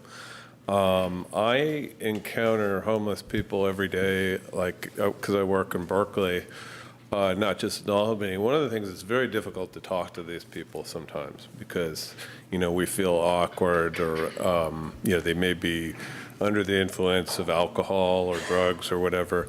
So it's anything you say is probably not going to sink in, but if you've got something printed that you can give them, that's simple directions to follow. Hey, go to this place on this date. I think that's a really good suggestion, and that'll help us get some more mileage out of it. And I wish we had more hours. I wish we had something in a more prominent location, like Solano Avenue. But we're a small city. We have limited resources, so this is a good start. So thank you. Thank you. Any other public comment?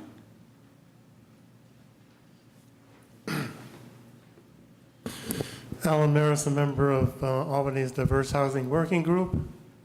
Some people call it DOGS.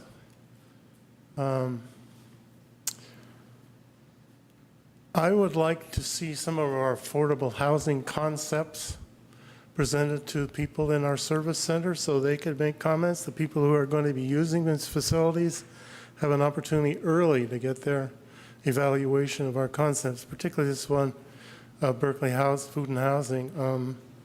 See how comfortable they feel with those accommodations. I know they've already checked with that population, but I think it would be a valuable part of our service center to be getting responses from the people who need affordable housing. The Diverse Housing Working Group actually sent out a housing survey to get a sense of what people's needs are, and I think we should include that in the service center literature for that population. I also feel that Paul O'Curry's name should be more prominently featured on this facility. And it's not really clear to me why that's prevented. If you could repeat that somehow, what the restriction is, it's a government? Only city-owned facilities can be named after someone.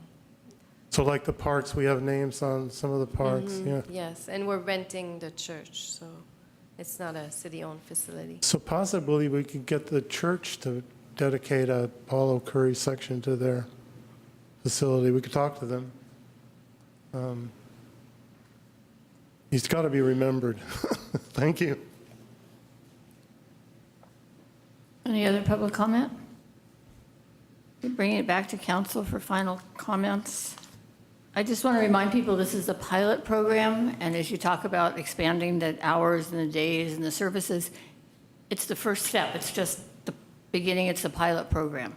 So I think we're off to a good start. And thank you for all the work you're doing. And Bart, I know you've worked really hard. Your whole committee has. Isabel, you've certainly worked hard. Thank you all. Anyone else? Okay. All right.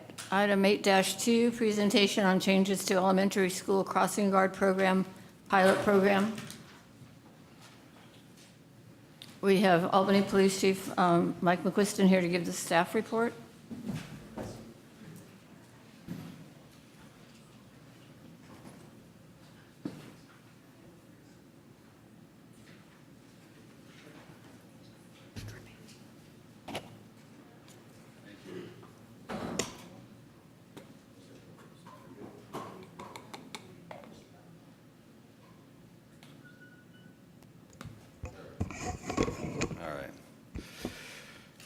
My age demographic is showing in my use of technology here.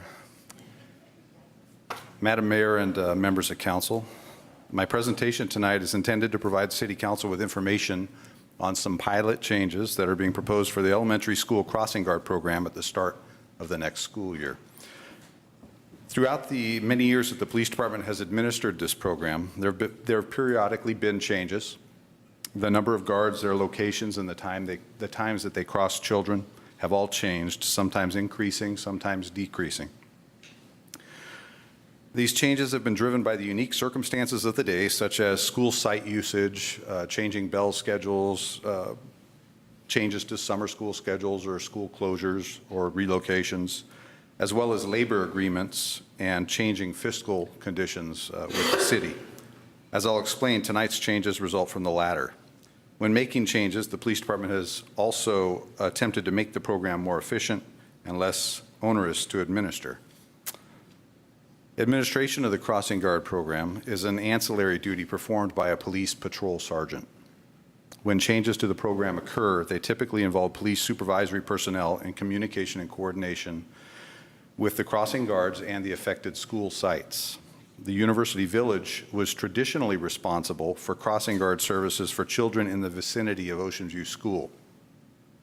Beginning in the 2009-2010 school year, the city entered into an MOU with UC covering a 5-year period until 2014, where the police department would manage UC's obligation to provide crossing guard services near the school. Under the terms of that MOU, we provided 2 crossing guards for service to Ocean View School.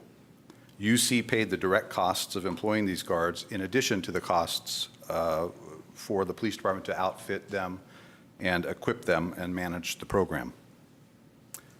Since entering into the MOU with UC in 2009, we've provided 6 crossing guards to the school community, 2 assigned to each elementary school site. So at the end of the school year this past June, the city employed 6 guards as permanent part-time employees. In 2014, the city and UC agreed to extend the MOU for a second 5-year period expiring in June of 2019. Unfortunately, since extending the agreement in 2014, UC has faced budget challenges with a structural deficit reported to be as high as $150 million annually. As a result, UC notified the police department that they were going to exercise their rights under the terms of our MOU to discontinue funding the 2 guards at Ocean View School due to their budget situation. Having participated in cost-cutting budget decisions myself in the past when the city faced financial challenges, I'm empathetic with the UC Village administration in making this decision. Nevertheless, the loss of this cost-sharing revenue from UC is significant.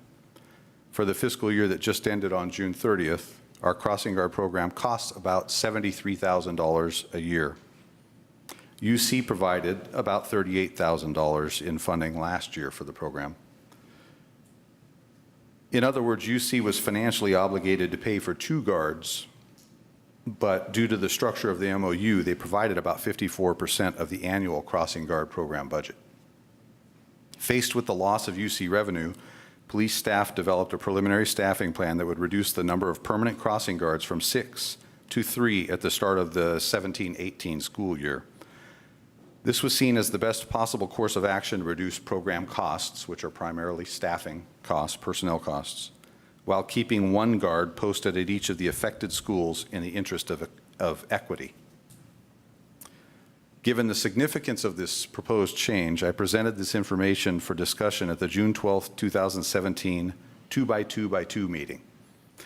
As council probably knows, but others may not, 2x2x2 meetings are noticed public meetings held every 3 months that include representatives of the City of Albany, the University of California, and particularly the University Village Albany, and the Albany Unified School District. The 2x2x2 is not an action-taking group, but one that receives information and generally discusses it. The nature of the topics are typically updates. Its intent, I believe, is to facilitate and improve communication, cooperation, and mutual benefits between the 3 involved stakeholder organizations. At that meeting in June, I informed the group that the 50% reduction in reimbursements from UC had resulted in a targeted 50% reduction in staffing costs, and I explained my plan to post one guard at each school. Discussion of several possible courses of action were explored and considered by the group. Ultimately, due to tightening budgets and other practical difficulties at each of the affected agencies, no practical alternative to the staffing reduction was found. 2 dominant concerns that surfaced during the meeting were to ensure that the staffing changes were equitable among the 3 elementary schools, and to clearly communicate the program changes to those most affected by them. In fact, timely communication of the upcoming changes was the greatest concern to the school district representatives that were at that meeting. So in terms of communication thus far, the police department has been working on this issue since the June meeting, as we had several steps to complete before communicating our finalized plan to the school district. Due to the staffing changes proposed and in order to comply with the provisions of our collective bargaining agreement, the police management and the city's human resources director needed some time to make proper notifications to the affected labor union representatives and to our affected employees. Police staff determined a reasonable working timeline to accomplish the proposed changes and openly communicate them to the school district community ahead of the school year. The timeline we've been following began with providing layoff notification to the infected employees and labor representatives in early July. APD staff then determined and finalized the posting locations and crossing schedule for the upcoming school year. Last week, I notified the superintendent's office of specific changes so she could notify the school community at a time of her preference. As you may know, that particular cat got out of the bag a little earlier than planned, and she was ultimately denied that important opportunity which I had promised her. During the month of August, we will begin working with each affected school community prior to the start of school to ensure the guards are posted according to the specific needs at each school. And in September, after school starts, we plan to continue to work with the school community to ensure timely dissemination of accurate information about changes to the program and conduct traffic enforcement and education patrols during pickup and drop-off times to emphasize safe driving behaviors near our schools. I know that there are some members of the school community that have expressed interest in using volunteers near the schools. The police department will offer to help train anyone who wants to organize volunteer crossing guards. We may ask each elementary school organization, perhaps PTA, to help organize volunteers to assist with reducing hazards at or near the schools and increasing safety during pickup and drop-off, if there's sufficient interest. I want to point out that during the last few significant crossing guard program reorganizations, the police department posted informational signs at affected intersections to indicate the changes to students and their adult guardians. This outreach is planned to occur again, and staff will also work with the school principals, PTAs, school site councils, and anyone else who's interested in helping determine the best way to implement these changes. Our crossing guards perform an important function in helping get children safely to school, not to mention their positive role modeling and the treasured relationships they maintain. However, providing elementary school crossing guard service to the school community is part of a larger city effort to mitigate hazards at or near our schools. As my staff report points out, during the last decade, the City of Albany has sought out and received both federal and state Safe Routes to Schools grants that allowed for infrastructure improvements, including reconfiguring the two major intersections near Ocean View School and Marin School. These investments are intended to help make it safer for the children and families that use these intersections to travel to and from the school sites and provide collateral benefits to all users of the public infrastructure there. In addition, the City of Albany's Safe Routes to Schools program, which was initiated in 2007, has provided a comprehensive suite of safety education and active transportation encouragement programs in the schools for nearly 10 years. The program aims to decrease traffic and increase the health of children in the community by encouraging walking and rolling to school safely. One of the many components of the program includes an annual call for volunteers to help facilitate walking school buses that involve volunteers helping walk children to school, receiving training through the Safe Routes to Schools program. This program serves as an ongoing partnership with the school district, parents, student volunteers, local nonprofits, and encouragement programs in the schools.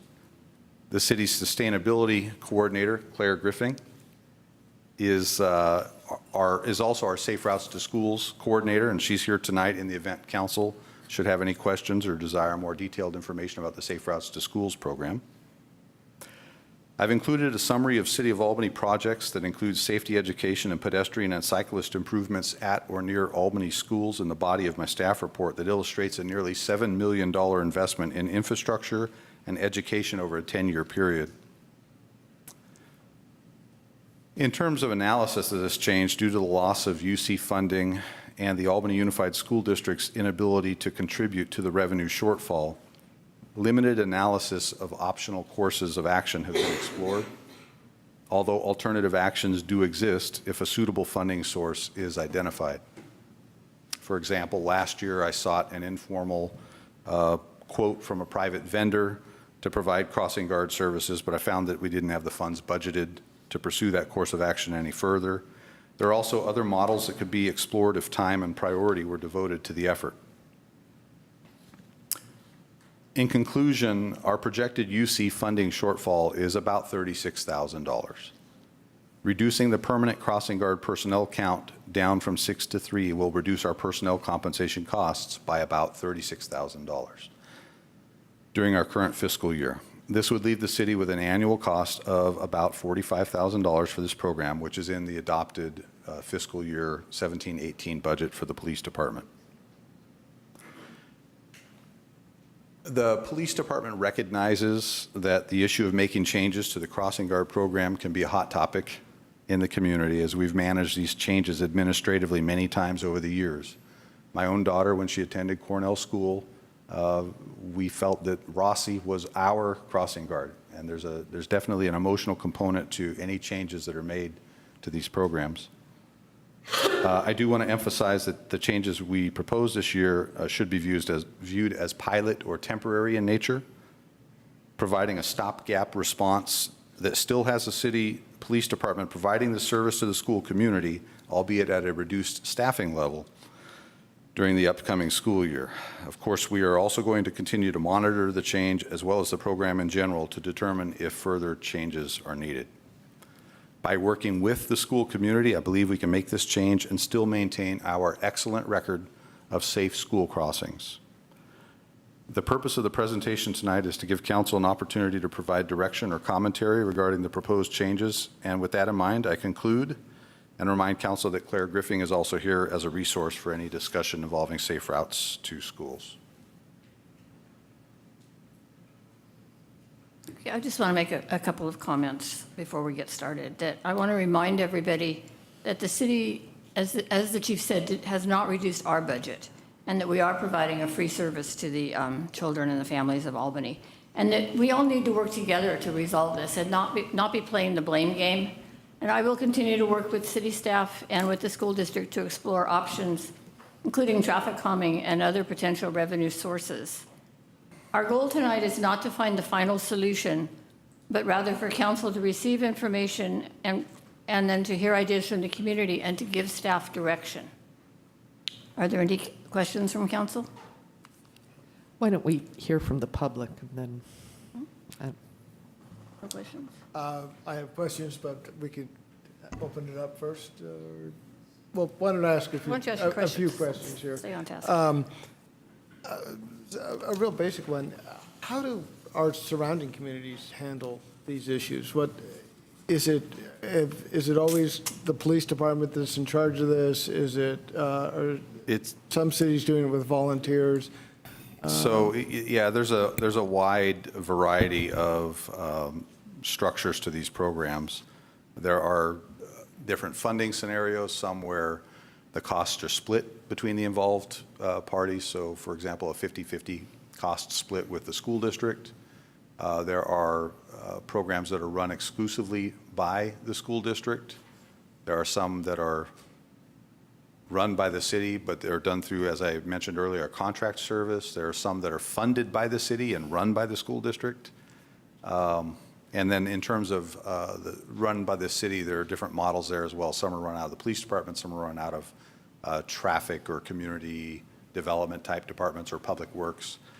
So there's a lot of different ways. There's no, that I've been able to identify, there's no best practice that you would say that's the ideal way to do it. As an administrator, I have my opinions on that.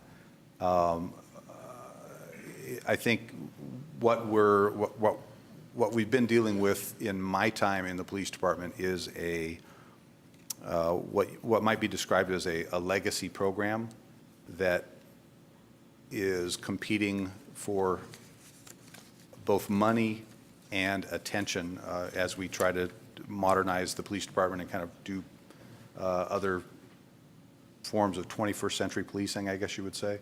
And we just try to look at all of our different operations and make them work better. Kind of showing my age, but when I was in grammar school in the Bay Area, it was the sixth graders who were in charge of traffic control. At what point did that stop? I don't know at what point that stopped in Albany. We did used to have some form of program like that, according to some of the Careful. longtime residents. That hasn't been, I'm in my 29th year here, and we haven't been doing that in that time. There's some guidance for that sort of thing. Like school safety patrols are defined and regulated in the California Education Code and the California Code of Regulations, I believe it is, refer to school safety patrols that are performed by students at least sixth grade, I believe, or fifth grade, and 10 years old, I think is kind of what that says. So that model is probably also still out there, but those are less concerned with actively controlling traffic than an adult school crossing program like ours, where the guards are looking to capitalize on breaks in traffic and kind of find a logical point at which to step into the roadway. Having been on one of those traffic things, we were allowed all sorts of privileges to stop traffic. We were given poles with big red signs on them that we could stick out in front of cars to stop cars. I can see how that may not be such a good idea now. The other question at this point anyway is, you said there's been, as budgets have changed and needs have changed, the program has changed over the years. Has it ever changed in relationship to the amount of traffic that's on the streets? Particularly Marin seems to me, at least in the time that I've been here, has more cars or faster cars or? So I don't think I can answer that question. I don't know. The changes that I've been involved in have had to do with either financial situation, change in the school. So, for example, there used to be crossing guards for Vista School on Jackson Street when that was part of the public school system. The change when what is now Ocean View used to be the middle school. It's caused by a host of different things. We've looked, when we look at traffic, we typically look at the usage by the students and parents as opposed to the amount of traffic. I probably diverging from your question a little bit, but I've wanted to advocate in the past for following a warrant process for where we would assign guards, something that's a little more based on, the traffic conditions and things of that sort, but we've never moved it in that direction effectively. Okay, thank you. Okay, for public comment, may I please see a show of hands of those who wish to speak? Great. Okay, we're going to go to 2 minutes and try not to repeat previous speakers. And you can simply say you agree with what the person ahead of you has said. And I want to remind you of our rules of decorum. Please be respectful of each speaker. Address the council, not the audience. And please, no applause or negative comments or noise. We want everyone to feel comfortable speaking and not to be intimidated by audience comments or reactions. Thank you. And you have a speaker for us? You want to call up the first 3? Yeah, I'll call 3 up at a time, and if you haven't filled up one yet, if you can bring one up as you walk up to the podium. Mike McLaughlin, Sue Douglas, and Jenna Reagan.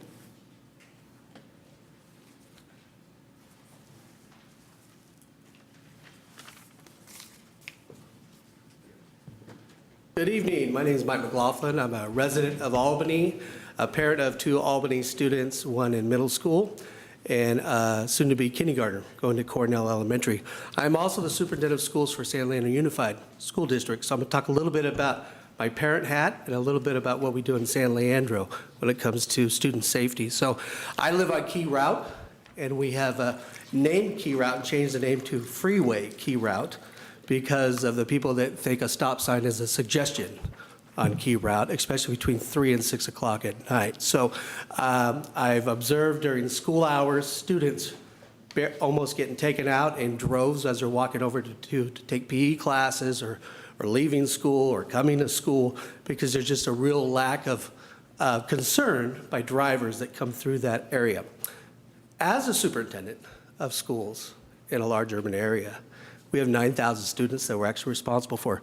We have a robust partnership with our city and our police force to make sure that student safety is a priority, priority number 1. And I guess what concerns me when I read this agenda item is we are having this discussion over $36,000. My child's life is worth a lot more than $36,000. Okay, we're not talking about $100,000, $200,000, or $1 million. $36,000. I run a $90 million budget. And if I was going to cut something like this as a priority to save money, trust me, $36,000 is not going to save Cal. Okay, they have bigger issues than this. I just would hope that you guys would relook at this and look at the priority, especially at Cornell. For 5 years, I drove my daughter and dropped her off, and I can tell you, I don't even know if I'd want to be a crossing guard, because it's very, very dangerous out there. So thank you for your time. You guys are doing a great job. It's just, like I said, let's look at the dollar amount. Let's sharpen up our pencils and see if we can find $36,000 to keep these guards going. Thank you. Thank you.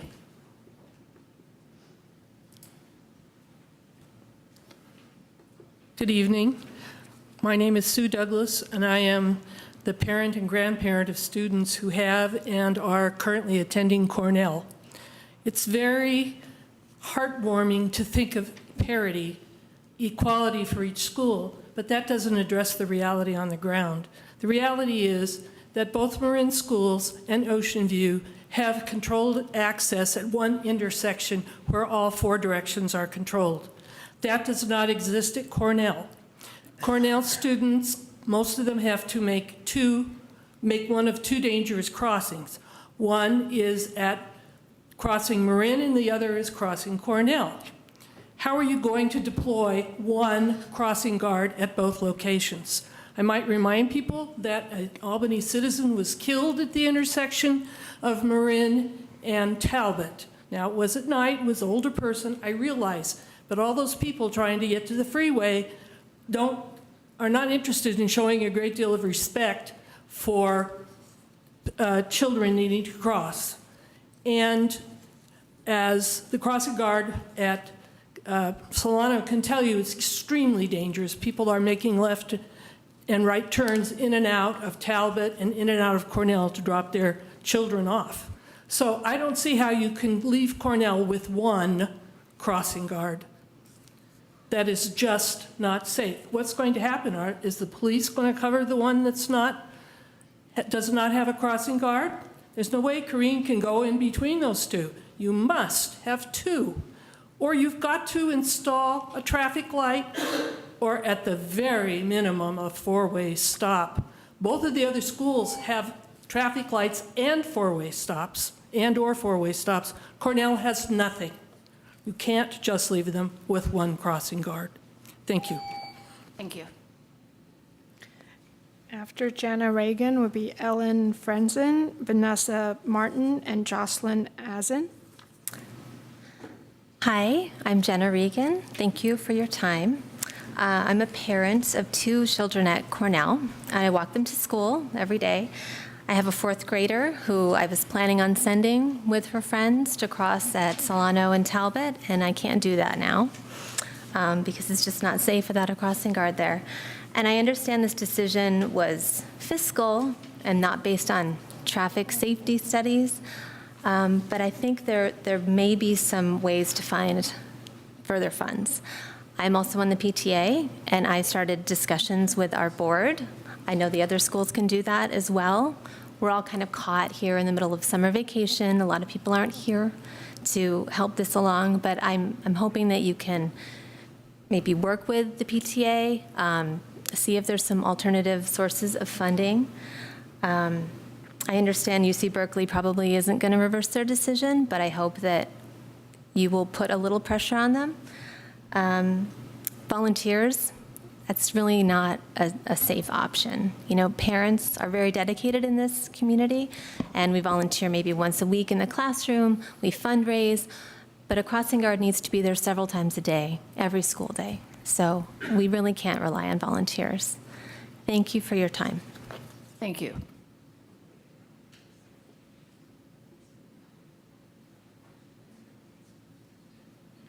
Hi, I'm Ellen Franzen. I've been a crossing guard for 6 years. My first year, I'm sorry, I'm, technologically aged problems too. I've been a crossing guard for 6 years, my first year, and then this last year as a substitute. And I want to tell Mr. Moss that when I interviewed for the job, I asked Sergeant Christensen, why are you hiring me? Why don't you just use kids to do it like when I was in school? And he said, well, actually, that was more expensive than hiring crossing guards. Okay? Anyway, from 2012 to 2016, I worked as a crossing guard at Marin School and Marin and Santa Fe. But as a substitute, I've worked all the different crossing guard positions. And I'm really concerned about the elimination of the crossing guard at the southwest corner of Solano and Talbot. When I trained there in 2011, William, who was Corinne's predecessor, told me that there used to be 2 crossing guards, one on the southwest corner and one on the northeast corner. I'd also like to mention that all of the schools in Albany are south of Solano, which means 2/3 of Albany is north of Solano, and that means probably 50% of the students have to cross Solano at one point or another.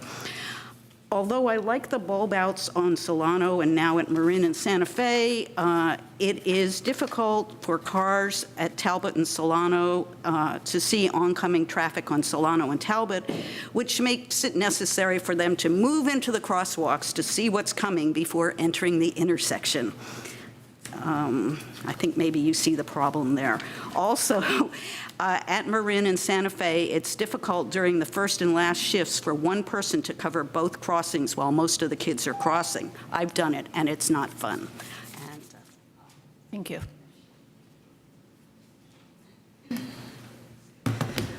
Hi, everybody. My name's Vanessa. I am a parent of 2 young children in the community. And I just want to say thank you for putting this on the agenda. I really appreciate the time. I hope we can agree that people come to this community for excellent schools. And part of that, and from my perspective, is getting there safely and alive. So when I hear that it's $36K and I pay $11,000 in property tax this year, that seems incredibly inconsequential to me, just to echo what the other gentleman was saying here. that's pocket change. And I understand that at first we might need to come up with some sort of emergency funding to handle that. But my request to the council is that we find emergency funding so that we have our full host of crossing guards at the beginning of the year, which is in August. I want to again reiterate, I think it would be really valuable for the council to go and witness and volunteer just for an hour and see what it's like to raise our kids in this community. With all due respect to the APD, I think that reducing hazards around the schools, that's not my responsibility as a volunteer or as a parent. That's the responsibility of the Albany Police Department. And I think that I have seen in my time very lax traffic enforcement. So I'm pleased to hear that that will change. But I live on Cornell and Solano. I've been nearly run over so many times, I can't even tell you. And my children aren't allowed to play outside. So I'm going off the thing here, but just I need to hear that this is valuable for our community and that we're going to do something to fix this now and not wait. Thank you. Thank you. After Jocelyn will be Marcia Skinner, Francesco Papalia, Brian Beal. Hi, thank you for giving this time. My name is Jocelyn Olau. I am also a parent of a student at Cornell and a future student at Cornell. And two things I wanted to bring up specifically are that Cornell Elementary, as stated before, is kind of singular in terms of risk, given that there's no traffic mitigation at any of the corners that the Cornell school sits on specifically, and the only traffic mitigation there is during the hours in which children go to school are the crossing guards. And even with them, I've seen several times while I'm taking my kid to school and carrying my baby in my arms, people ignoring even the crossing guards, and it's not because people are horrible people, but it's the morning and everyone's trying to get somewhere, and cell phones, et cetera, et cetera, et cetera. So the not having a crossing guard at those two spots seems like a really great way to get some kid hit by a car. Also, a large part of Albany's popularity, which is resulting in our growing population, is the schools. And if we're not prioritizing that $36,000 to provide for safe crossing for children to get to school, it seems to say that, well, you have these great schools, but we can't provide the services that are needed to run the schools. And also, I'd like to say that what was mentioned about using traffic-based studies to determine what we do with crossing guards also sounds like a great idea, and maybe we should support APD in that. Okay, thanks. Thank you. Hi, Marcia Skinner. Several things. One is we haven't had student crossing guards since at least 1981. I don't know when they were eliminated prior to that. I would personally say that the parents, now deceased, former Police Chief Larry Murdo, were probably the last generation of people who were willing to send their 10-year-old out onto Marin with a wooden sign. Larry was a crossing guard and spoke proudly about his service, but Larry is 70 plus. In terms of volunteers, I've been deeply involved in this community for 39 years in a variety of capacities, recruiting volunteers. It's just not practical to depend on volunteers for this. Their baby's going to be sick, their kid's going to be coughing, you've got to be there 5 times a day. It's raining. In the long run, it is not practical to depend on volunteers to do this. I think what will happen is more parents, if they can, will drive their kids to school, and it will throw your traffic plan out the window. I'm happy the cat got out of the bag on this. I assisted in the cat getting out of the bag on this. July is the wrong time to be doing this, while parents are away and not tending to business. I think in addition to crossing students, the crossing guards perform an important public safety function. If you're an adult who does not mean well and you see adults hanging around the school who might have a radio or might be writing down your license plate, you're going to go somewhere else to pull something. So I think we're missing a lot of what the crossing guards do besides just crossing traffic. I'm not scrawny, I'm not easy to miss, and yet I've stood in a crossing and counted as many as 17 cars driving through an intersection with me standing 4 feet out from the curb. People who are turning are particularly a problem. But I don't think the police department should be responsible necessarily for funding this. I think we should look at Park Rec or funds from the new development in the village.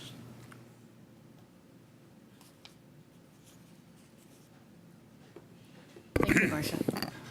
Francesco Papalia, Albany resident. I think this is a really simple one. The people want it. They're willing to pay for it using our general fund or whatever funds. I don't think you'll get a single person in this town, well, maybe a few, that would object to your spending the money. So the question is, where does the money come from? And I think that's the only question. I think the general public needs to be aware of what UC Village has developed there and what kind of income it will produce. So I'm hoping to soon, very, very soon, hear an economic development report about from our finance department about what kind of tax revenue will be generated by the 100 million to 150 million project that's being built and is going to be fully occupied in a very short period of time.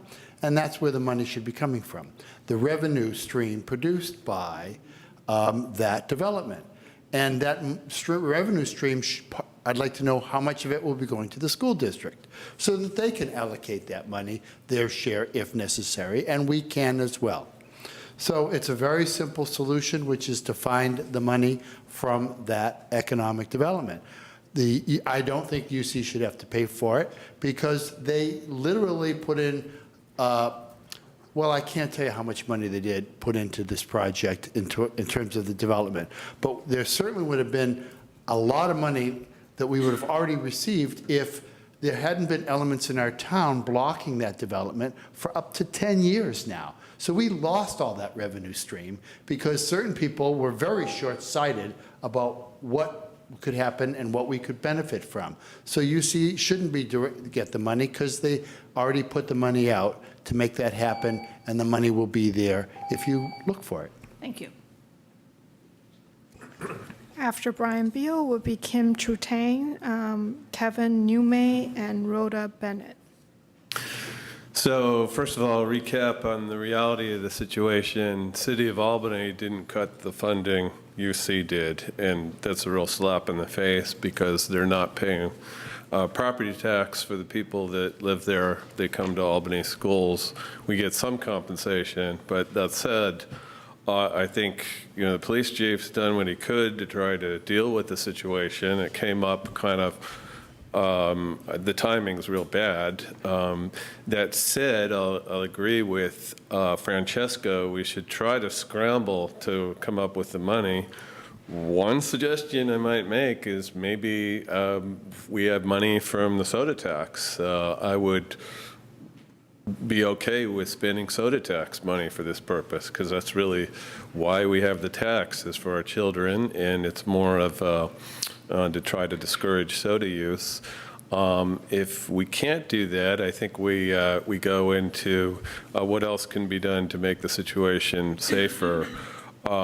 Because I live there and it's visible to me, my biggest concern is about Cornell and Solano. I think I've long felt we need to do something about that particular intersection because it's an unprotected intersection. There's a predominant flow of traffic heading up Solano Avenue for people going to work in the morning. People trying to cross, it's a near impossible thing to do. They get frustrated and they make dangerous moves. So I would suggest maybe the council ask the Traffic and Safety Commission to look into adding a stoplight somewhere along there. The remaining options, I think, become promoted. The idea of the bus, the walking school bus, I think that's great because maybe it's not such a great idea for kids to be walking around by themselves. So that's my thoughts on the matter. Thank you. Thank you.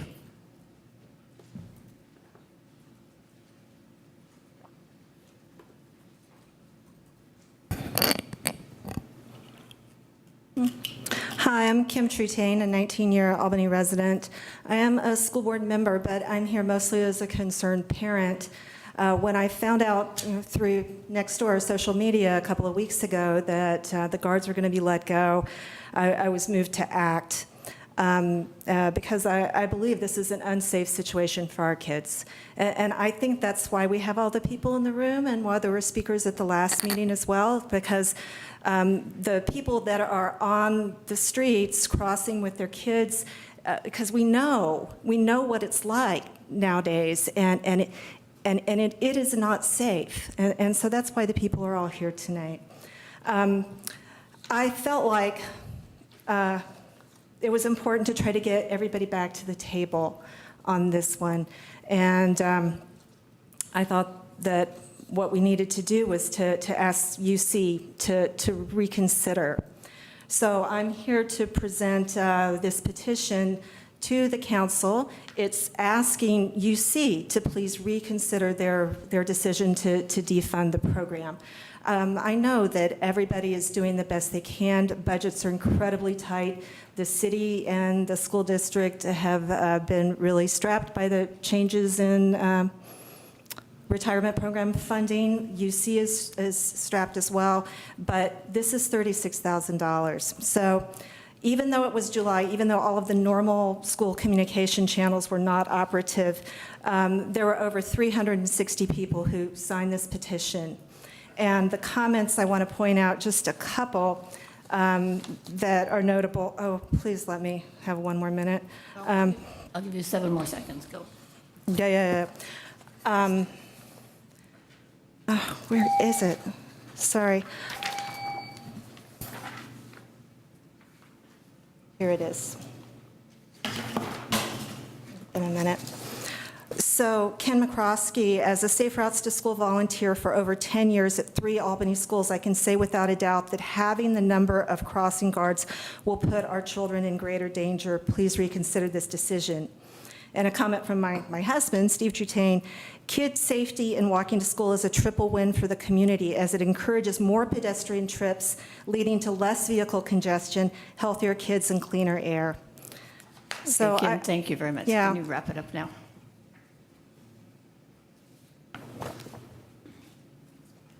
Thank you.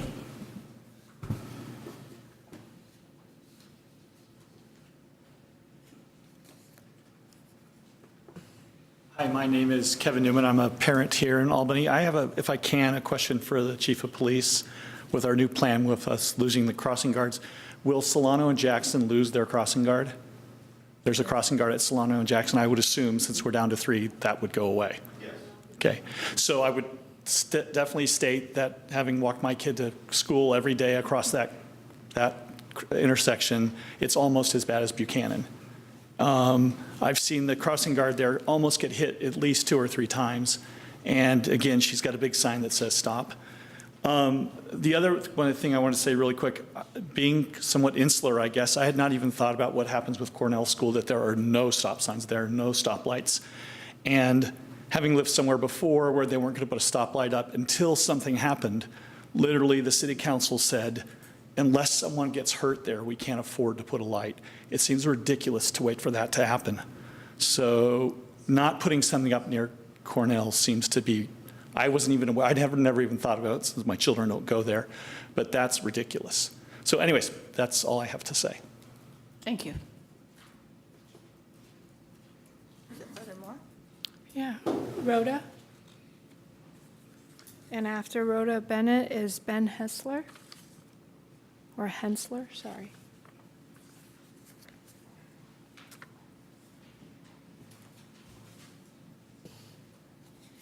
My name is Rhoda Bennett. I live at 950 Cornell Avenue, Albany, California, and it's nice to see you, Chief. I thought you were going to be out of town.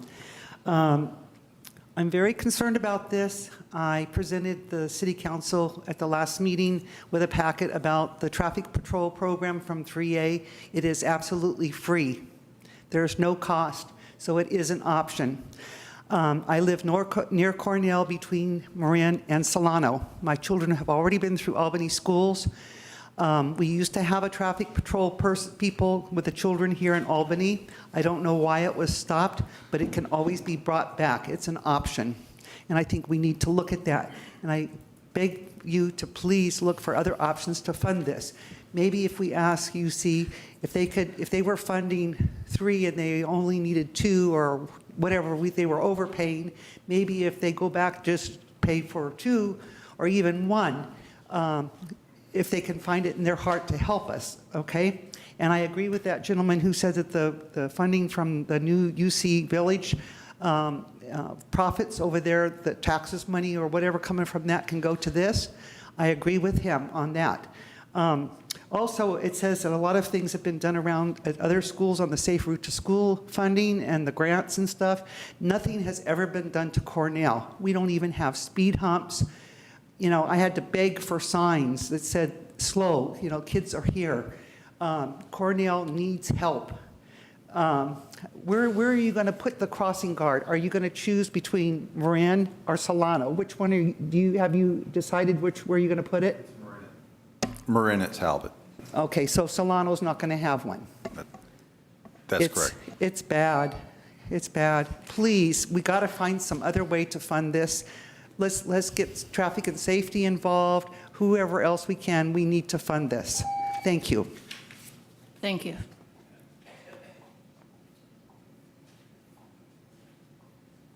Hi, thank you. I'm Ben Hensler. I'm on the PTA board at Ocean View Elementary. I live near the corner of Solano and Jackson. I work from home. I see the traffic situation there every day. All 3 elementary schools have their own distinct traffic risks. We've heard about Cornell. We know what it is at Marin with Marin Avenue.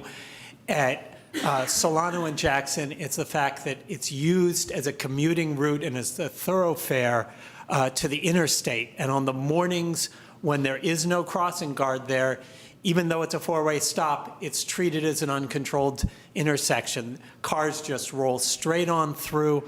Our PTA's president's own son has been injured at that intersection. I've seen many times when our crossing guard was nearly in tears from almost being hit. As to the idea that the PTA would somehow produce volunteers who might be kids or parents to serve this function, I really question about what we would do about the potential liability to the PTA, the responsibility to the PTA, if a parent or a kid was hit out doing that. Before that option is proposed, I really would want to have an answer to the liability question and what we would say to a parent kid who was put out there as a volunteer.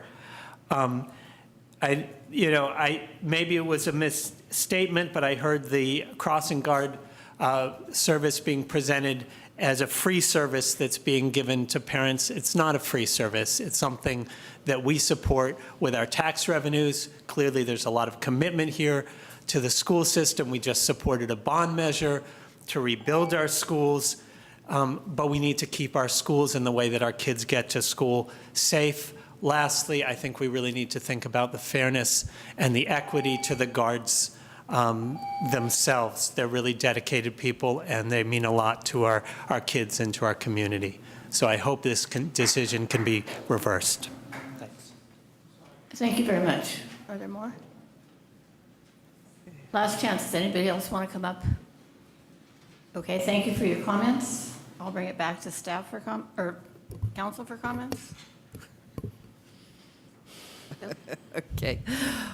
Well, first and foremost, to the staff, I have to say, the budget that we approved on June 19th, which apparently was a week after the 2x2x2, specifically kept the number of positions for crossing guards the same. It was 6 for the previous year and 6 for the next year. So you do have a budget, an approved budget that approves this expenditure. Yeah. Well, we can look at it in a little bit, but the packet that you passed out included a page that showed positions. It showed 6 positions for the crossing guards in the year just ended and 6 positions for the crossing guards in the year to come. So it's just frustrating that the issue, the way that the issue came forward. I understand about the cat being let out of the bag, but I agree with the comment that the cat belonged out of the bag. People are obviously concerned, and it ought to have been brought forward in a way that that did not create this sense of not knowing what was coming. And part of that I can understand is this 30-day provision in the MOU. Clearly, something like this, somebody's going to yank funding from a program that is that's based on the school year. There needs to be enough. There needs to be enough warning so that people can develop budgets and processes can be gone through. I think we need to rethink a little bit how we work with the university. You know, the university does provide about $1.5 million to the city of Berkeley annually. This $38,000 was their only contribution to Albany, aside from, you know, there is a school subvention under state law, but for things like public safety, that $38,000 was all we were getting, while Berkeley has on the order of $1.5 million.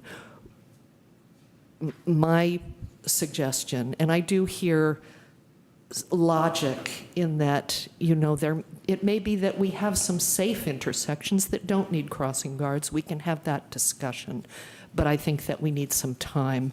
I would very much support going forward with the budget as approved.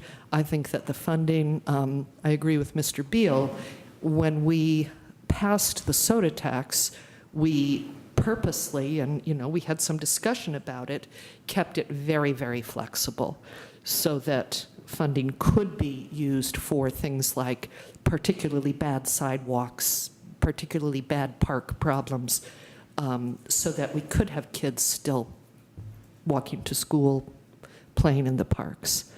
And so I would urge that we access that funding as necessary and go forward with the budget as adopted. Penelope, could you speak to the budget issue, because I'm not sure that we're all on the same page Sure. here.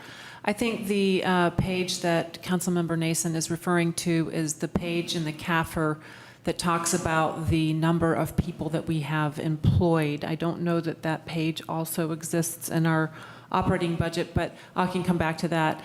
But also, when the budget was adopted, the numbers fund 3 crossing guards.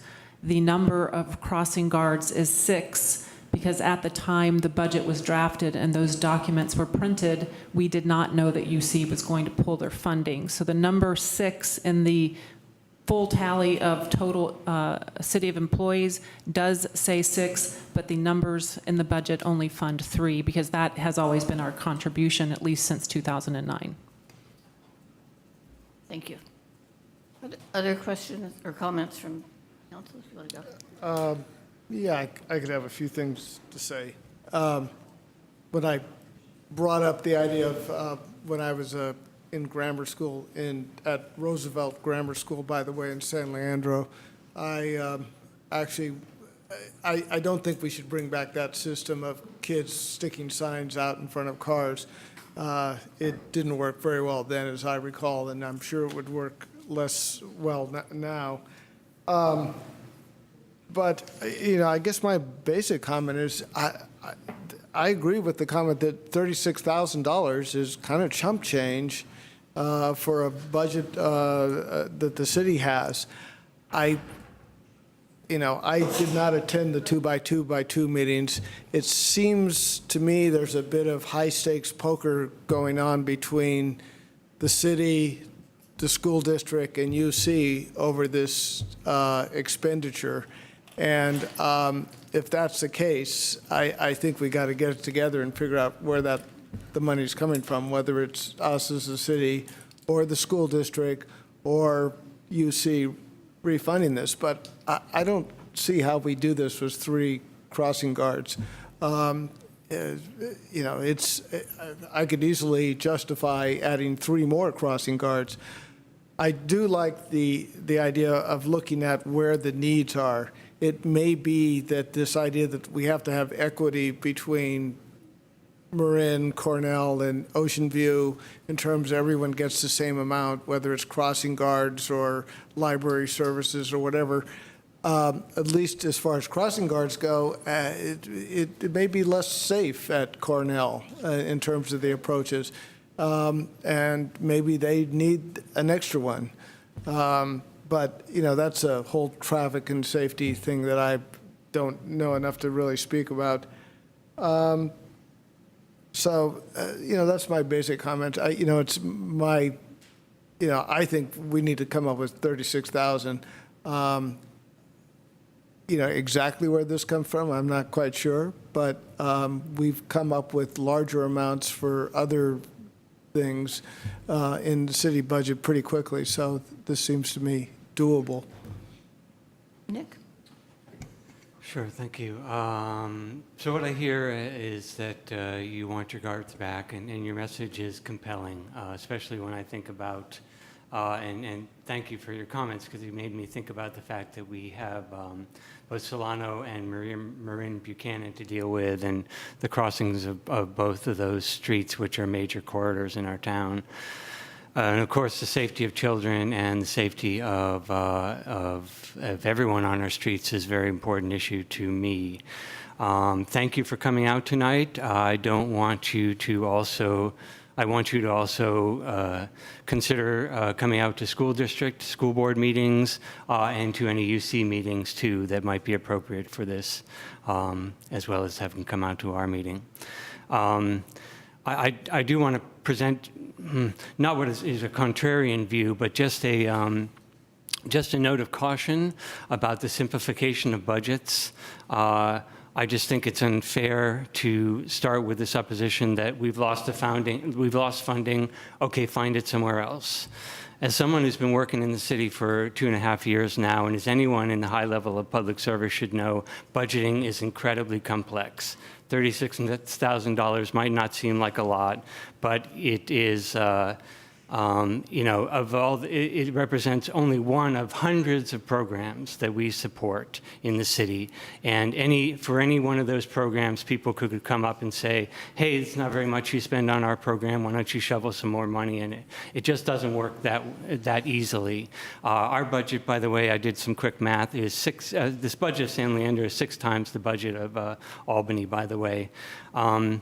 So I just caution us to say that it's very easy to come up with money. We have good times now, but we're due for an economic downturn. In the last economic downturn, we laid off many people in the city, and I would hate to see that happen again.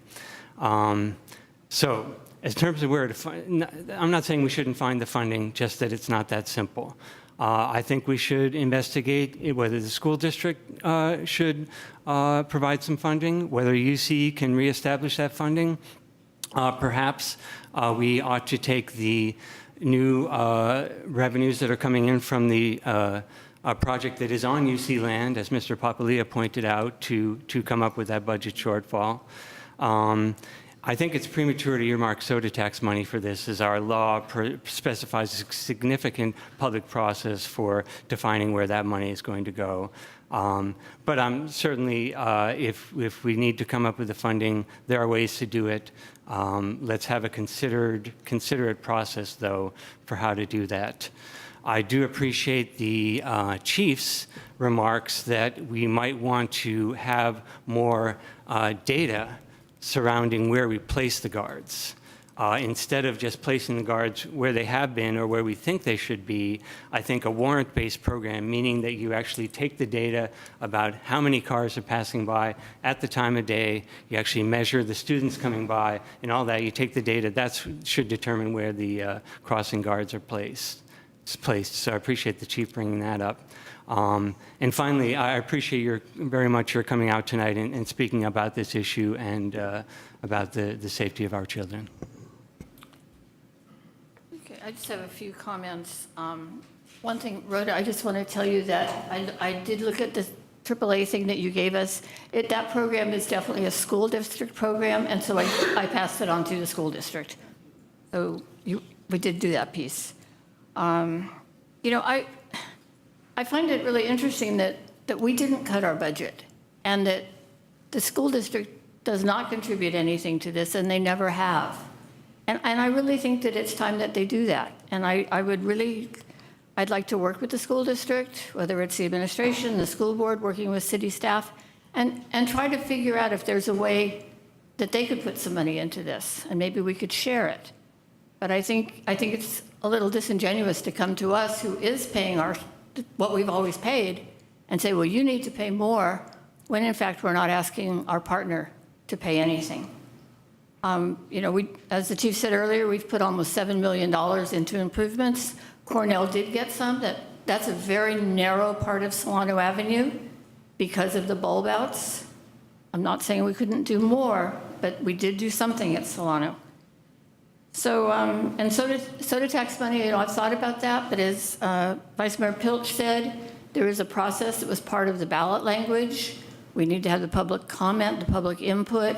It'll be later in the fall. This may be a good use for the money, but we certainly can't decide that right now. So what I would like to recommend is that, as the chief said, this is a pilot program, that we continue working with the school district, working with staff, and see what we can come up with, either whether it's more funding, whether it's traffic calming at that intersection, whatever it may be. But I think at this point, that's what we need to do. And I'll also add my thanks to you all for coming out tonight. You know, we do appreciate hearing from you. You know, the problem is that it's July 31st, and school begins in a few weeks. So working with UC Berkeley, you know, I want to see us take a fairly strong, give them a fairly strong message that this is not really acceptable. They're rewarding the city of Berkeley for its much more aggressive posture and suing them, which we did not do when they decided to change the configuration of the university village. So I want to see that message carried. I want to see the message carried to the school district. Absolutely, the school district should consider pitching into this. I want to see the administrative issues reviewed with care. Maybe there is a different way to administer this. Maybe it doesn't belong in the police department. Maybe it belongs somewhere else. But with school about to begin, I think that we need to make a decision. And the decision, I think it's pretty clear. We should keep these crossing guards. We should find funding. I do realize we did set up an input process for the soda tax, but it was very specifically and purposely an advisory process. I don't think there is any reason why we could not earmark $36,000 if that's necessary from a budgetary perspective to make it happen. And by the way, the budget, it's page 64 of the operating budget that shows 6 positions in the year just ended, 6 positions in the year to come, and 6 positions in the year after. But again, it's not funded. Understood, but as a policy board, when we're looking at a budget, we're being asked really to set policy and priorities and so forth. There wasn't anything here that told us that we were going to, that this was going to be cut. And it was important enough to put into the budget. So we need to, from my perspective, we did approve a level budget in this program. I agree there's a funding problem, but we did approve the expenditure.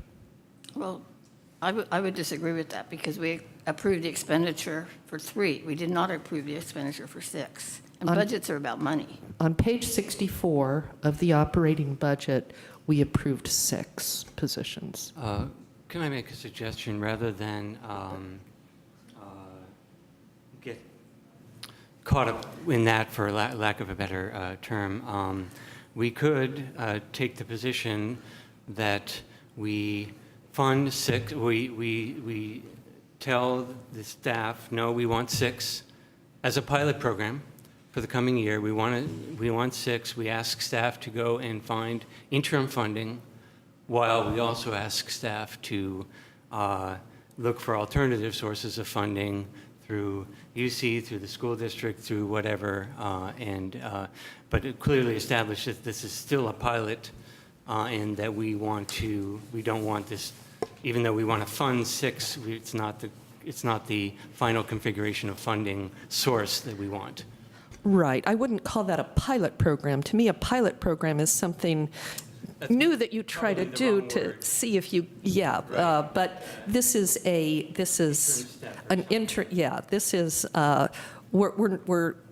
we're agreeing that there are issues to be examined and that it may change in the year to come, in the year that follows the year to come.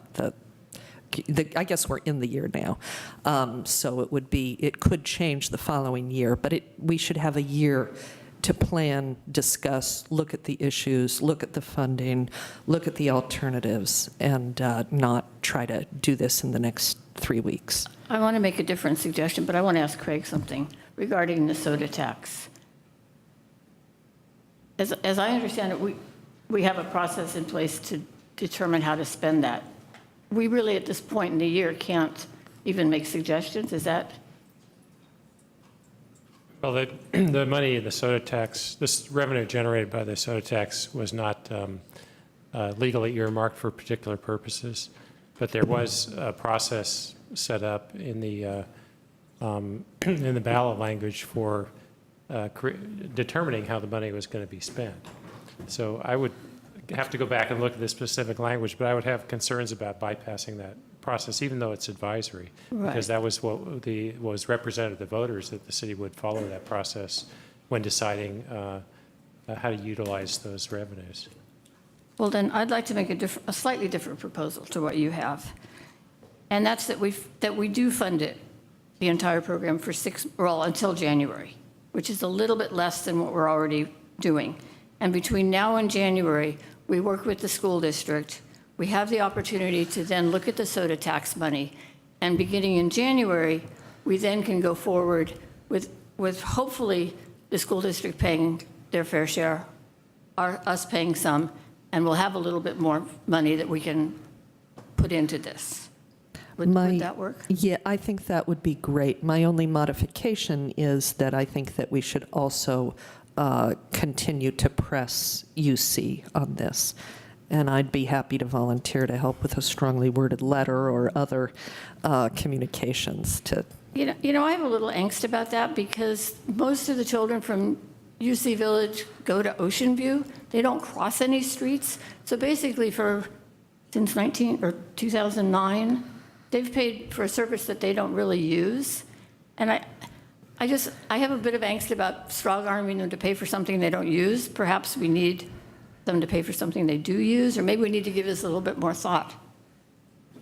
They do need to pay for the services that they use. And this isn't one of them. Well, they do have, there are children from the village who go to they're not all Ocean View. There are children who go to Marin and Cornell. Well, let's get the data. From UC Village. But the key is not particularly the crossing guard program and their commitment to it. It's that they receive services that other campuses, particularly Berkeley, but other campuses also get subventions, get funding from those universities, and we don't. Is that a bit far off the agenda topic? I mean, if we're talking about just generally leaning on UC for money? Well, if you're talking about money for other purposes, yeah, I guess you're getting a little far afield.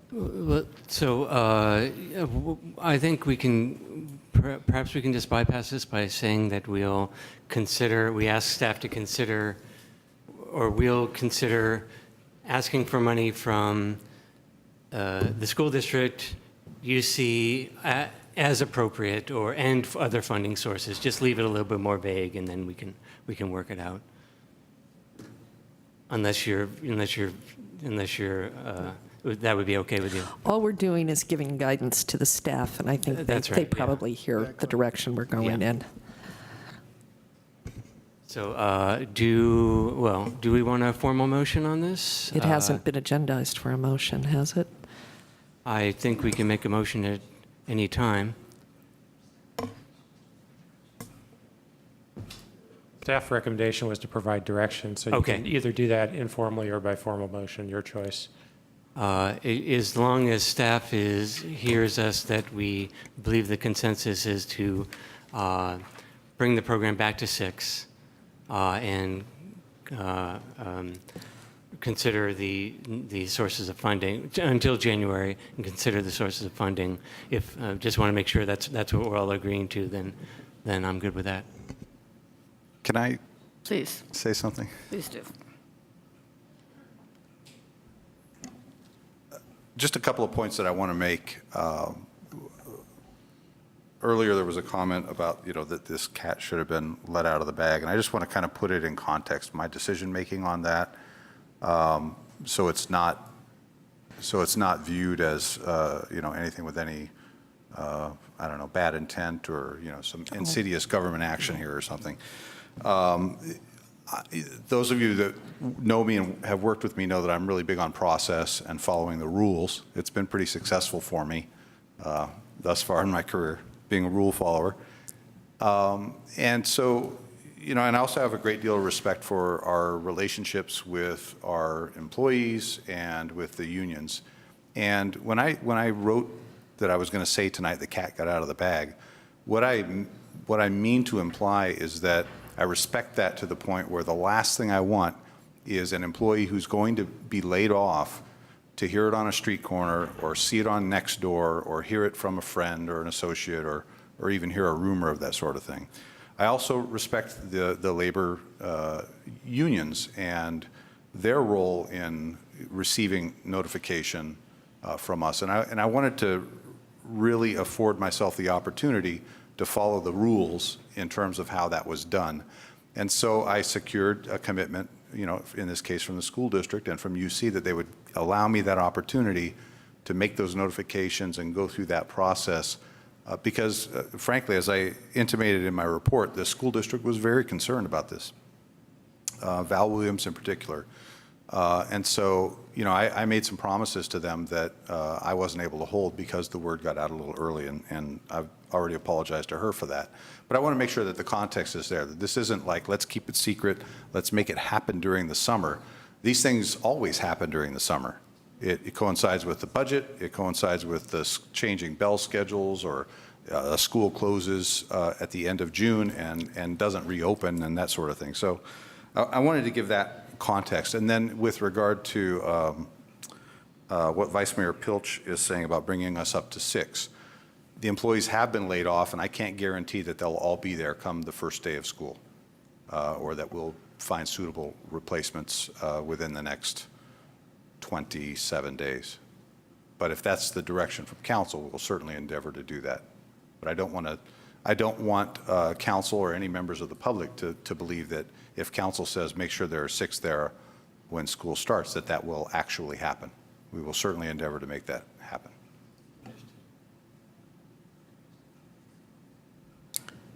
Thank you.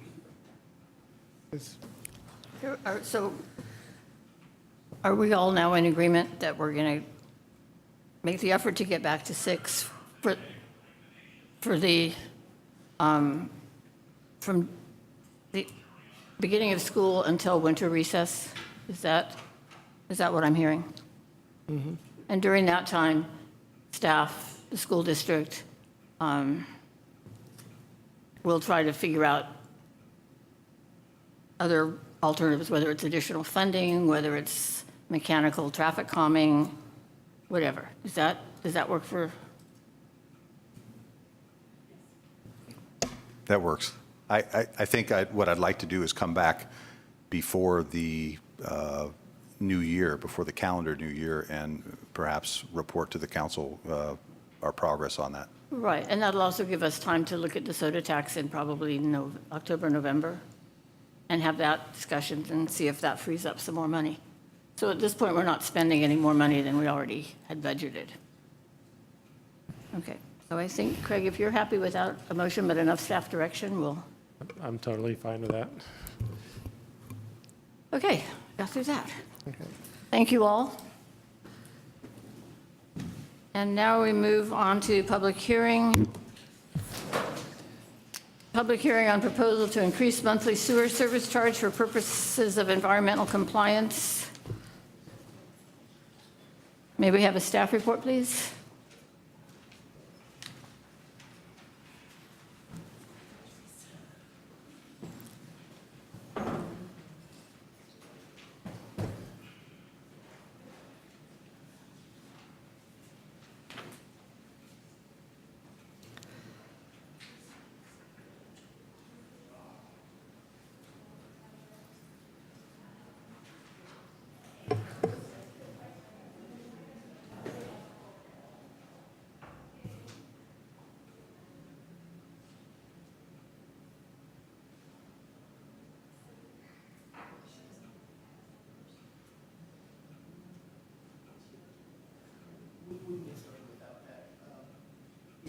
Good evening, Mayor, members of the council.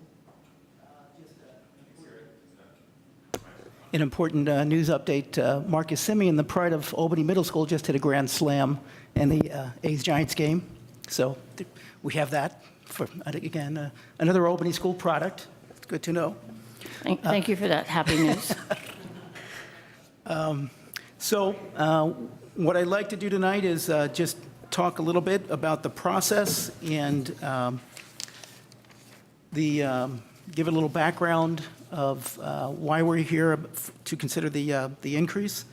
And I'm also joined here by Mark Hurley if there's any specific questions about the program as well. Just by way of background, the city is currently under a court order to complete an overhaul of its sewer system, as are many of the cities around the Bay Area. The increase that we're proposing tonight is consistent with the other fees that were adopted by the City Council earlier this year, a 3.51% CPI increase. The current monthly rate for this sewer service is $38.29 for the average residential customer. The recommended increase would bring it to $39.63. $39.63. This is projected to generate approximately $120,000 additional each year to pay for the sewer improvements. I would also like to add, though, that the staff is currently reviewing the construction program and will be bringing back an updated program and an updated cost to this program, along with other projects when we revise the, thank you, when we revise the capital improvement program later on this year, probably around December. So what we'd like to do tonight is ask the council to conduct the public hearing, which is required under Proposition 218. So this is a little different, even though we're increasing the fees the same amount as most of the other fees on the master fee schedule. Because of the nature of this fee, we're required to go through this Prop 218 process. Part of the process is mailing to all the property owners 45 days prior to this public hearing the notice of the increase, the notice of the proposed increase. Council needs to conduct the public hearing, and then at the close of the public hearing, staff will determine if a majority protest has been received and whether council can either approve or not approve an increase in this rate. That is essentially what we have before you tonight. I'd be glad to answer any questions about again, about the process or the program. Are there any questions from council? No. Seeing none, I will open the public hearing. Does any member of the public wish? Yes, I'd like to make comments. Thank you. Excuse me, just 1 second. Could you bring them the handheld mic? Thank you.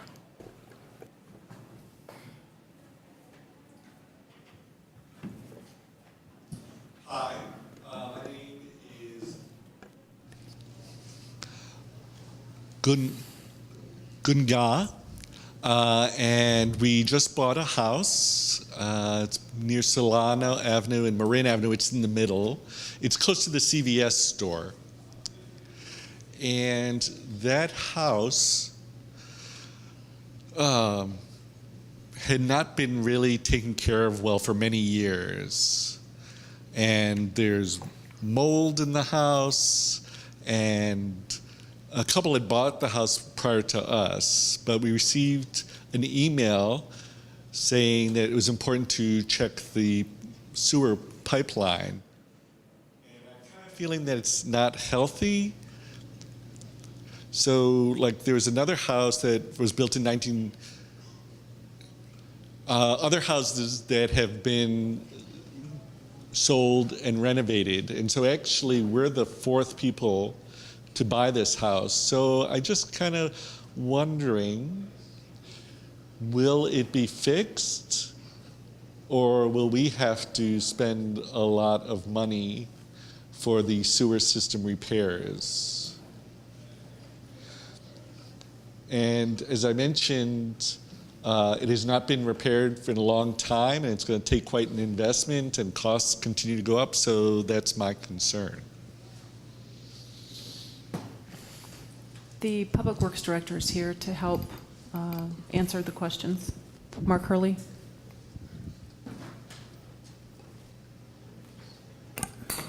Yes. So we might need to get more details about your issue, but in general, if the issue's in the sewer lateral is broken up into two parts, and the lower part is the city's responsibility, and the upper part would be the homeowner's responsibility. And if the issue's in the lower part of the lateral, we'll take a look at it and we'll fix it. And where is the boundary between the upper and lower? Most of the cases, there's a clean out somewhere around the sidewalk, and it's placed at different locations every time, but there's a clean out that really designates the difference between the lower lateral and the upper lateral. Generally, the lower lateral is within the street, and then when it gets into the sidewalk, it becomes homeowner's responsibility. Okay, great. Thank you, Mark. Are there any other questions? Any other public comment? Okay, bring it back to council for final comments. Hearing none. Staff, can you please verify a majority protest to the proposed increase does not exist?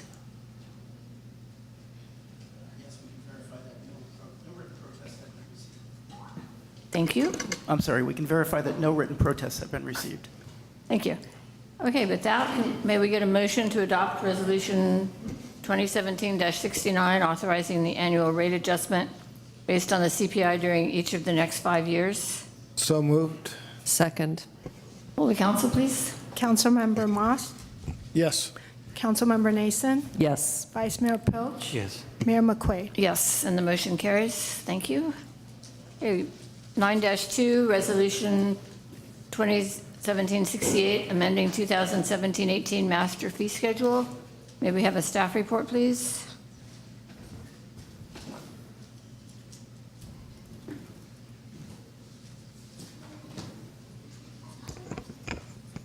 Good evening again.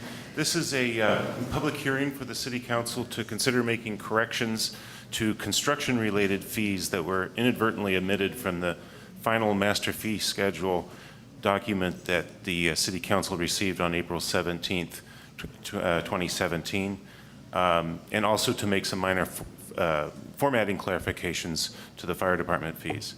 In short, 2 sections of building permit-related fees were inadvertently omitted. These related to electrical and mechanical construction. There were some CPI adjustments to those, and just in the production of the document, they got dropped off. In addition, encroachment permit-related fees ended up in 2 different places. The reason for this is that the Community Development Department actually collects the fees and issues the permits, although the work is in the public right-of-way and is kind of within the domain of the Public Works Department. So it got entered in 2 different places. The most appropriate location is with the Community Development Department because that's where the customer is coming to in order to have a transaction with the city. And then, as I mentioned, with respect to the fire department fees, there was a misalignment of columns. So the explanation for the amount of a fee didn't match with the the proper dollar amount. And with the amendments to the fee, we will get back to our original intent with the program. It doesn't change any fee structure. It doesn't change any policy issues with respect to how we collect fees for the Community Development Department. Okay, thank you. Are there any questions from council? I have I guess, I don't know if it's a question, maybe more of a comment, but it's on the encroachment fees. There are a couple of places where it talks about city council approval, one for permanent private facilities and one for special activities in city right-of-way. And I think with each of those, the issue has come up that the code itself may not actually contain that requirement. And the next time that we overhaul the code, maybe we should make sure that the code and the fee schedule are in complete sync. I concur with you on that. I think a number of sections in our transportation-related portions of the municipal code could use a refresh. Yeah, that's all. Thank you. And I know you said that when I was on traffic and safety, and we never did it. A lot of work to be done in this world. Yes. Okay, seeing no public, if there's are there any more final council comments? If not, I'll accept a motion to adopt Resolution 2017-68. So moved. I'll second. Councilmember Moss? Yes. Councilmember Nason? Yes. Vice Mayor Pilch? Yes. Mayor McQuaid? Yes, and the motion carries. 9-3, proposed code amendments to Section 20.24 Development Standards and 20.100 Procedures of the Albany Municipal Code. May we have a staff report, please? Sorry, I'll give you a minute to get in there. Yes, before you tonight are some minor code cleanups. Effectively, this is really minor language changes to clarify intent within the zoning code and also, get us consistent with practices we do as a matter of practice, but that aren't codified within the code. So just to give you some background, the code was comprehensively updated in 2004. From time to time, amendments are required as part of broader policy implementation, including the housing element, the general plan, consistency with state laws or general clarification. We've had a few residential remodel applications, as well as a kind of an ongoing list that we keep where we have noted inconsistencies. And so effectively with this action before you tonight, we're cleaning that up and clarifying certain provisions of the code. So the Planning and Zoning Commission has looked at this twice, initially on June 14th and then again on July 12th. They adopted a resolution of intention at the first hearing to amend those sections of the code 2024, which is development standards, and 2100, which is procedures. As part of their second review, they identified some minor modifications to the draft code amendments and adopted resolution 2017-04, recommending that the council adopt code amendments to those sections. So there's just a handful of points. Basically, we are clarifying language as it relates to floor area ratio. We discovered a little bit by accident that we actually have a provision in the code that allows property owners by a neighbor's signature to rezone their properties. That's wildly inconsistent with contemporary land use and zoning practices. And with Craig's glance at it, he said, we have to get this out of the code. We also have a language inconsistency with the public notification procedures spelled out in the government code. We also wanted to change accessory structure review thresholds, and I'll get to that momentarily. And then decks, which are 36 inches or more above grade, as a matter of practice, we take it to a design review application process for privacy considerations, but we don't have that codified anywhere on the books. We're just exercising discretion, and so we thought it appropriate to include that formally as part of design review. So this is the first code section, and without going into all the detail, basically it allows for a lower level exemption based on grade conditions. We had an application recently where the applicants effectively altered the site conditions to achieve an average perimeter height less than 5 feet, which resulted in them effectively adding an additional 700 square feet to an already large house that would be exempted from the FAR. It was a split decision by the commission because of the size.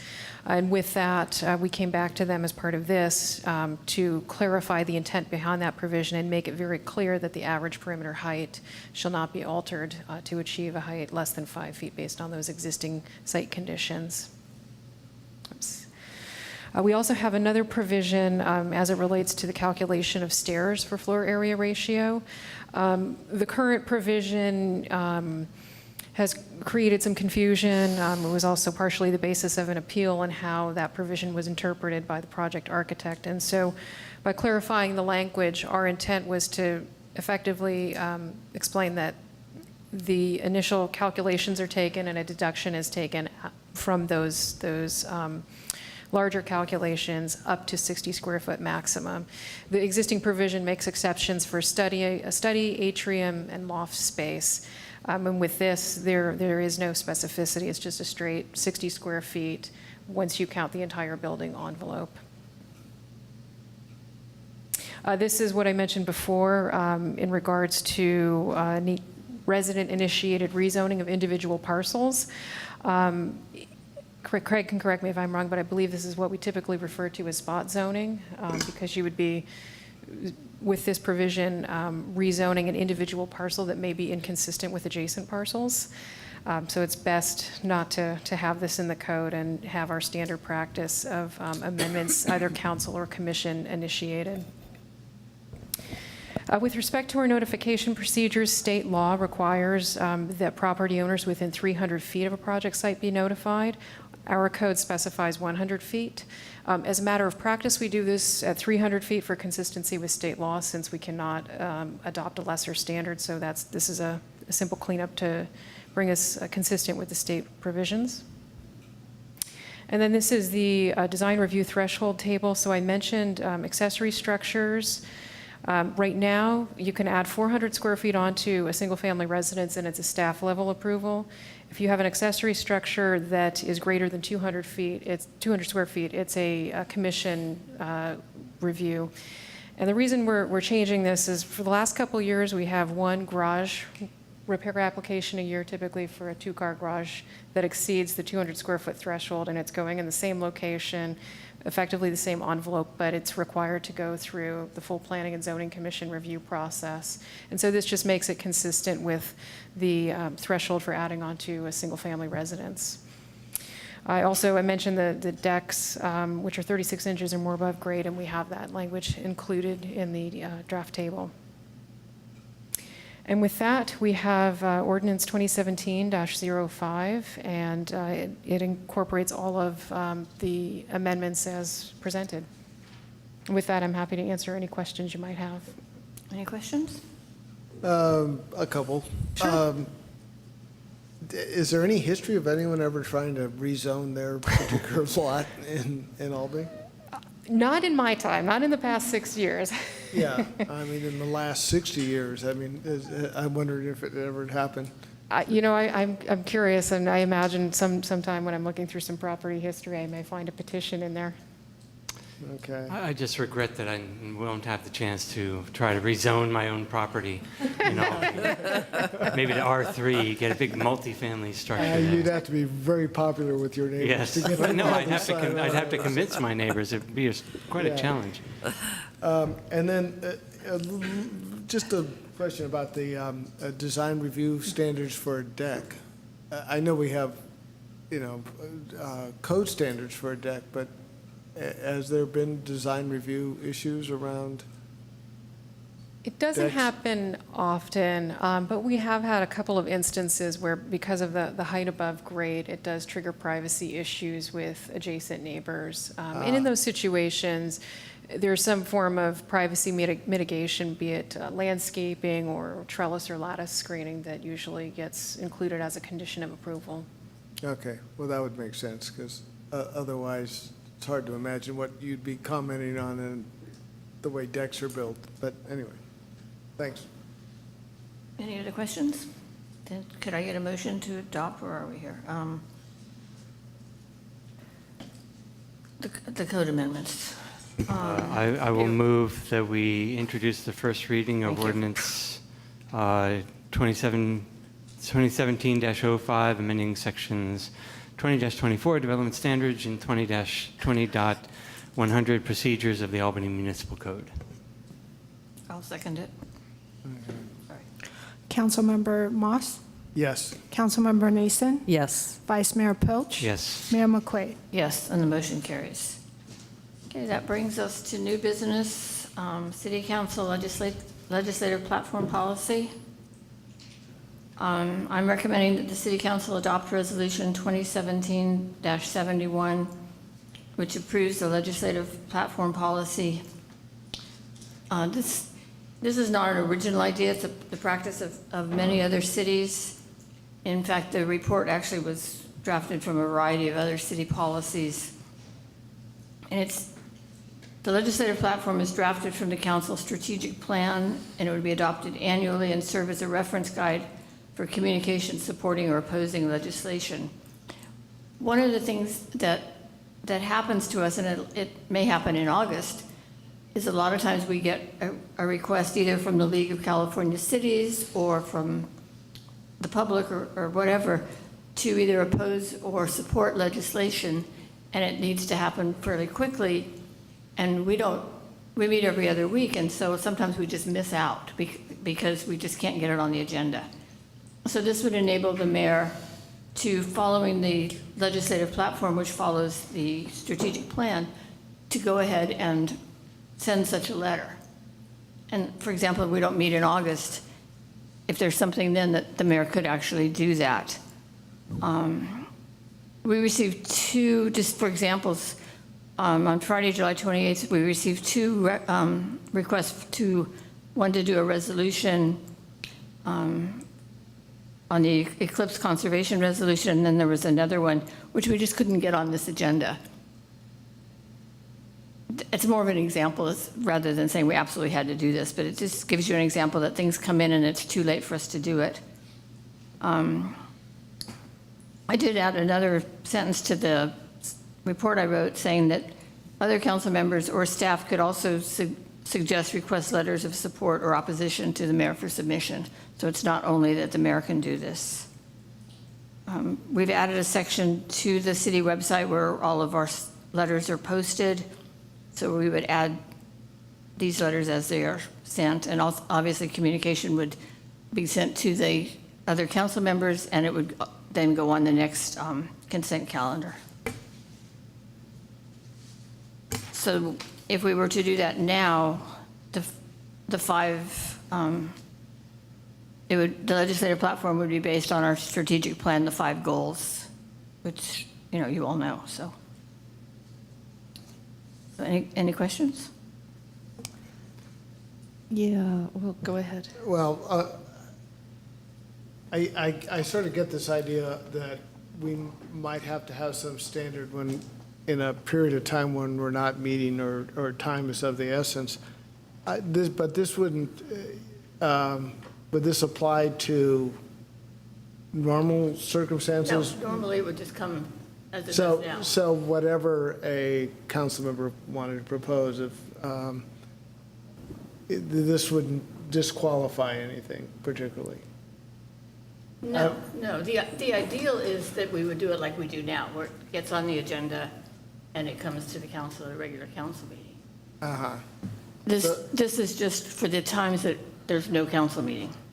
Okay, and I must say I didn't read it totally carefully, but is there something in there that states this is to apply to when?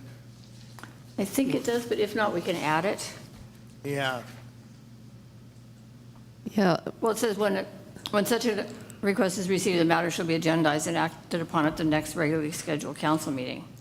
However, there are occasions you can't do that, is what it says. Yeah, I understand that there are, Right, things come up. But it does say in there that normally it would go to the council.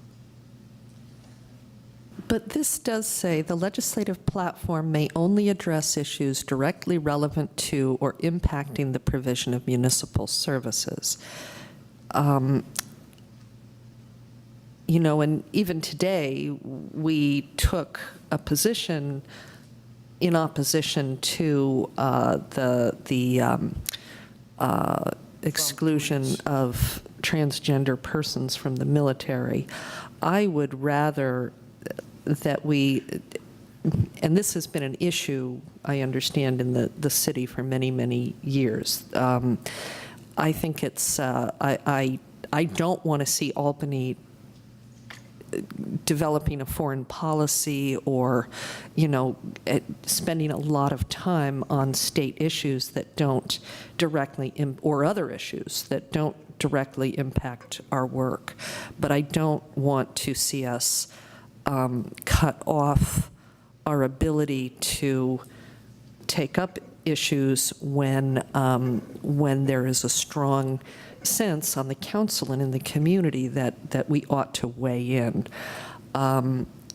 There is another example that I wanted to suggest people take a look at before we adopt something like this, and that's the platform of the city of West Hollywood. It's much more detailed, probably more detailed than we would want, but it might make sense. This could be a project for the Social and Economic Justice Commission or something to come up with the legislative platform. I'm fine with having some kind of interim, some kind of policy to empower the mayor or a subcommittee to take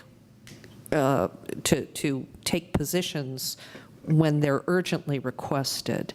But I'm not comfortable with the restriction on issues. And certainly, if we're going to take positions, I'd rather that they be taken as part of a formal policy and platform than that they be done on an ad hoc basis. And by the way, that's saying I love the idea. It's great to have a legislative platform is a great idea, but I'd like it to be I'd like us to look at the West Hollywood model, and I'd like to avoid any implication that we cannot take positions on matters that strike us or the community as morally imperative for us to speak out on. Well, I agree with that. I think that, though, by following the strategic plan, I think that does cover a lot of areas. And I do think thinking of the national thing is difficult because, I've always been opposed to the council taking action on really national policy issues, although it's getting harder. Although we did today. But we also engaged our diverse community. That's what our strategic plan says. I think that's part of that. Yeah, there's also this question about who makes this interpretation. Would it be you as mayor? Would it be the staff?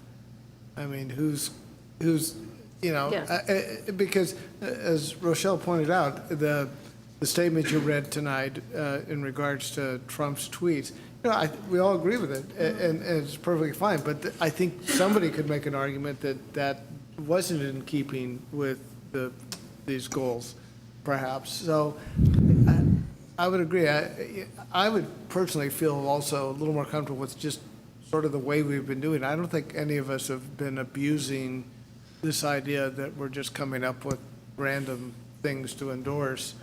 Well, and I think this pertains simply to sending letters on behalf of the city to the other appropriate governing bodies. It doesn't really pertain to public statements in meetings, and we'll get to that on number 12. But this pertains pertains to sending letters. So, I'm happy to look at West Hollywood. I'm happy to bring this back again. Yeah, I think I'm hearing that there's some support in general for the ideas in here. But I do think it does need some more work. So I would say that I'm actually very happy. I want to let the mayor be mayor and, be able to act like the mayor. And I have personally been I've been happy with the proclamations that the mayor has made, our current mayor, McQuaid, has made at the beginning of the meetings, including tonight. I don't have an issue with that because I think she's shown, well, I just don't have an issue with that, and I think that that's, in general, going to be fine for any mayor to do, and I wouldn't want to prevent a mayor from doing things like that. I want the mayor to be able to act like a mayor. In terms of more substantive things like the sending of the letters, I think we need some more work on this, although I generally agree with the idea that we want to be able to act even if we don't have a formal council session because of recess or whatever. So this particular document, let me just point out one problem the problems I had with it is that it talks about this talks about the policy, a legislative platform policy, and then it talks about the platform. So I think those two have to be, those two are I read it at first as separate things, but then it became unclear that they were separate things. So I think we have to decide whether we're having a policy to have a platform, and if we have a platform, what exactly is that platform? And it says here, the platform policy shall be based on these plan priorities, but that's not stating what the policy is. It's stating what the policy is based on. So I think we maybe, and I have no idea what the West Hollywood policy is, but I think maybe we just need some more specificity in there about what exactly what exactly is the policy or the platform, or are they the same thing? So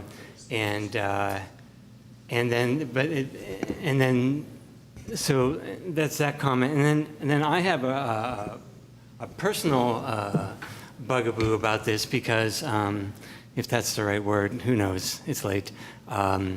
Because we had an issue that came before us, which we debated here formally at council for quite some time, which was an issue that was supported by all our surrounding communities, supported by all the environmental communities, seemed to conform to our the environmental our strategic plan priorities in terms of environmentalism, and that was the Bay Area Air Quality Management Rules.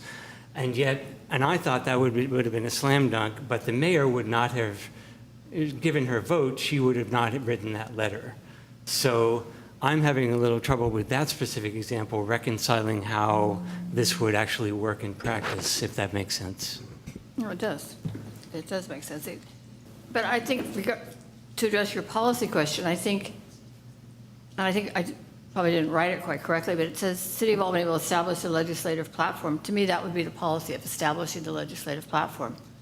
But what I'm hearing, and I think we need to move on, there's kind of general, and I do mean kinda, general support.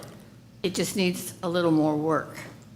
Is that what you would say? Yeah, and I wanted to say, I think that these start of meeting comments have been wonderful. They've been things that I think all of us are enthusiastic about, but I don't like our saying, the council, here is the council's consensus, and having someone in the audience say, well, when did they reach that consensus and how? Okay. One thing at a time. One thing at a time. Okay, but I think they should come back together. There's kind of a natural relationship between these things. Okay. Okay, so I don't think it helps to have me work on this further by myself because while I'm hearing what you're saying, I don't think I'm able to make a whole lot of the changes you want. Would it be appropriate to have a subcommittee, if that's the wish of the council, to work on it? Does that give us something Sure. to do? Okay. I think it'd be great. All right. Should we make Michael do it since he's not here? Yeah. Are there two of you that want to take it from here, or is there one of you and I'll work with you? I don't really care. So. I'd be happy to work on it. Okay. Are you interested? Or? I can work with Rochelle. Okay. Okay. And you're okay with that? I'm sorry, what was the last thing? To have Pete and Rochelle work on it from here Oh, okay. It was? as a subcommittee? Oh, sure, yeah. Okay. Okay, oh, the part about Michael was just facetious, got it. I'm ready to volunteer. I know. Go biking, it's all over, exactly. Okay, so do we need a motion on that, or is that's fine, okay. Okay, so the last thing is item 12. And what I'd like to do is to have an agenda topic, perhaps in September, if we can fit it in, to discuss the best procedure for making statements either by the mayor or by other council members. Okay. Sounds good to me. Okay. Sounds good. All right, perfect. Okay, the next council meeting is, as Penelope said earlier, Tuesday, September 5th. And with that, we are adjourned. Thank you. Good job, guys.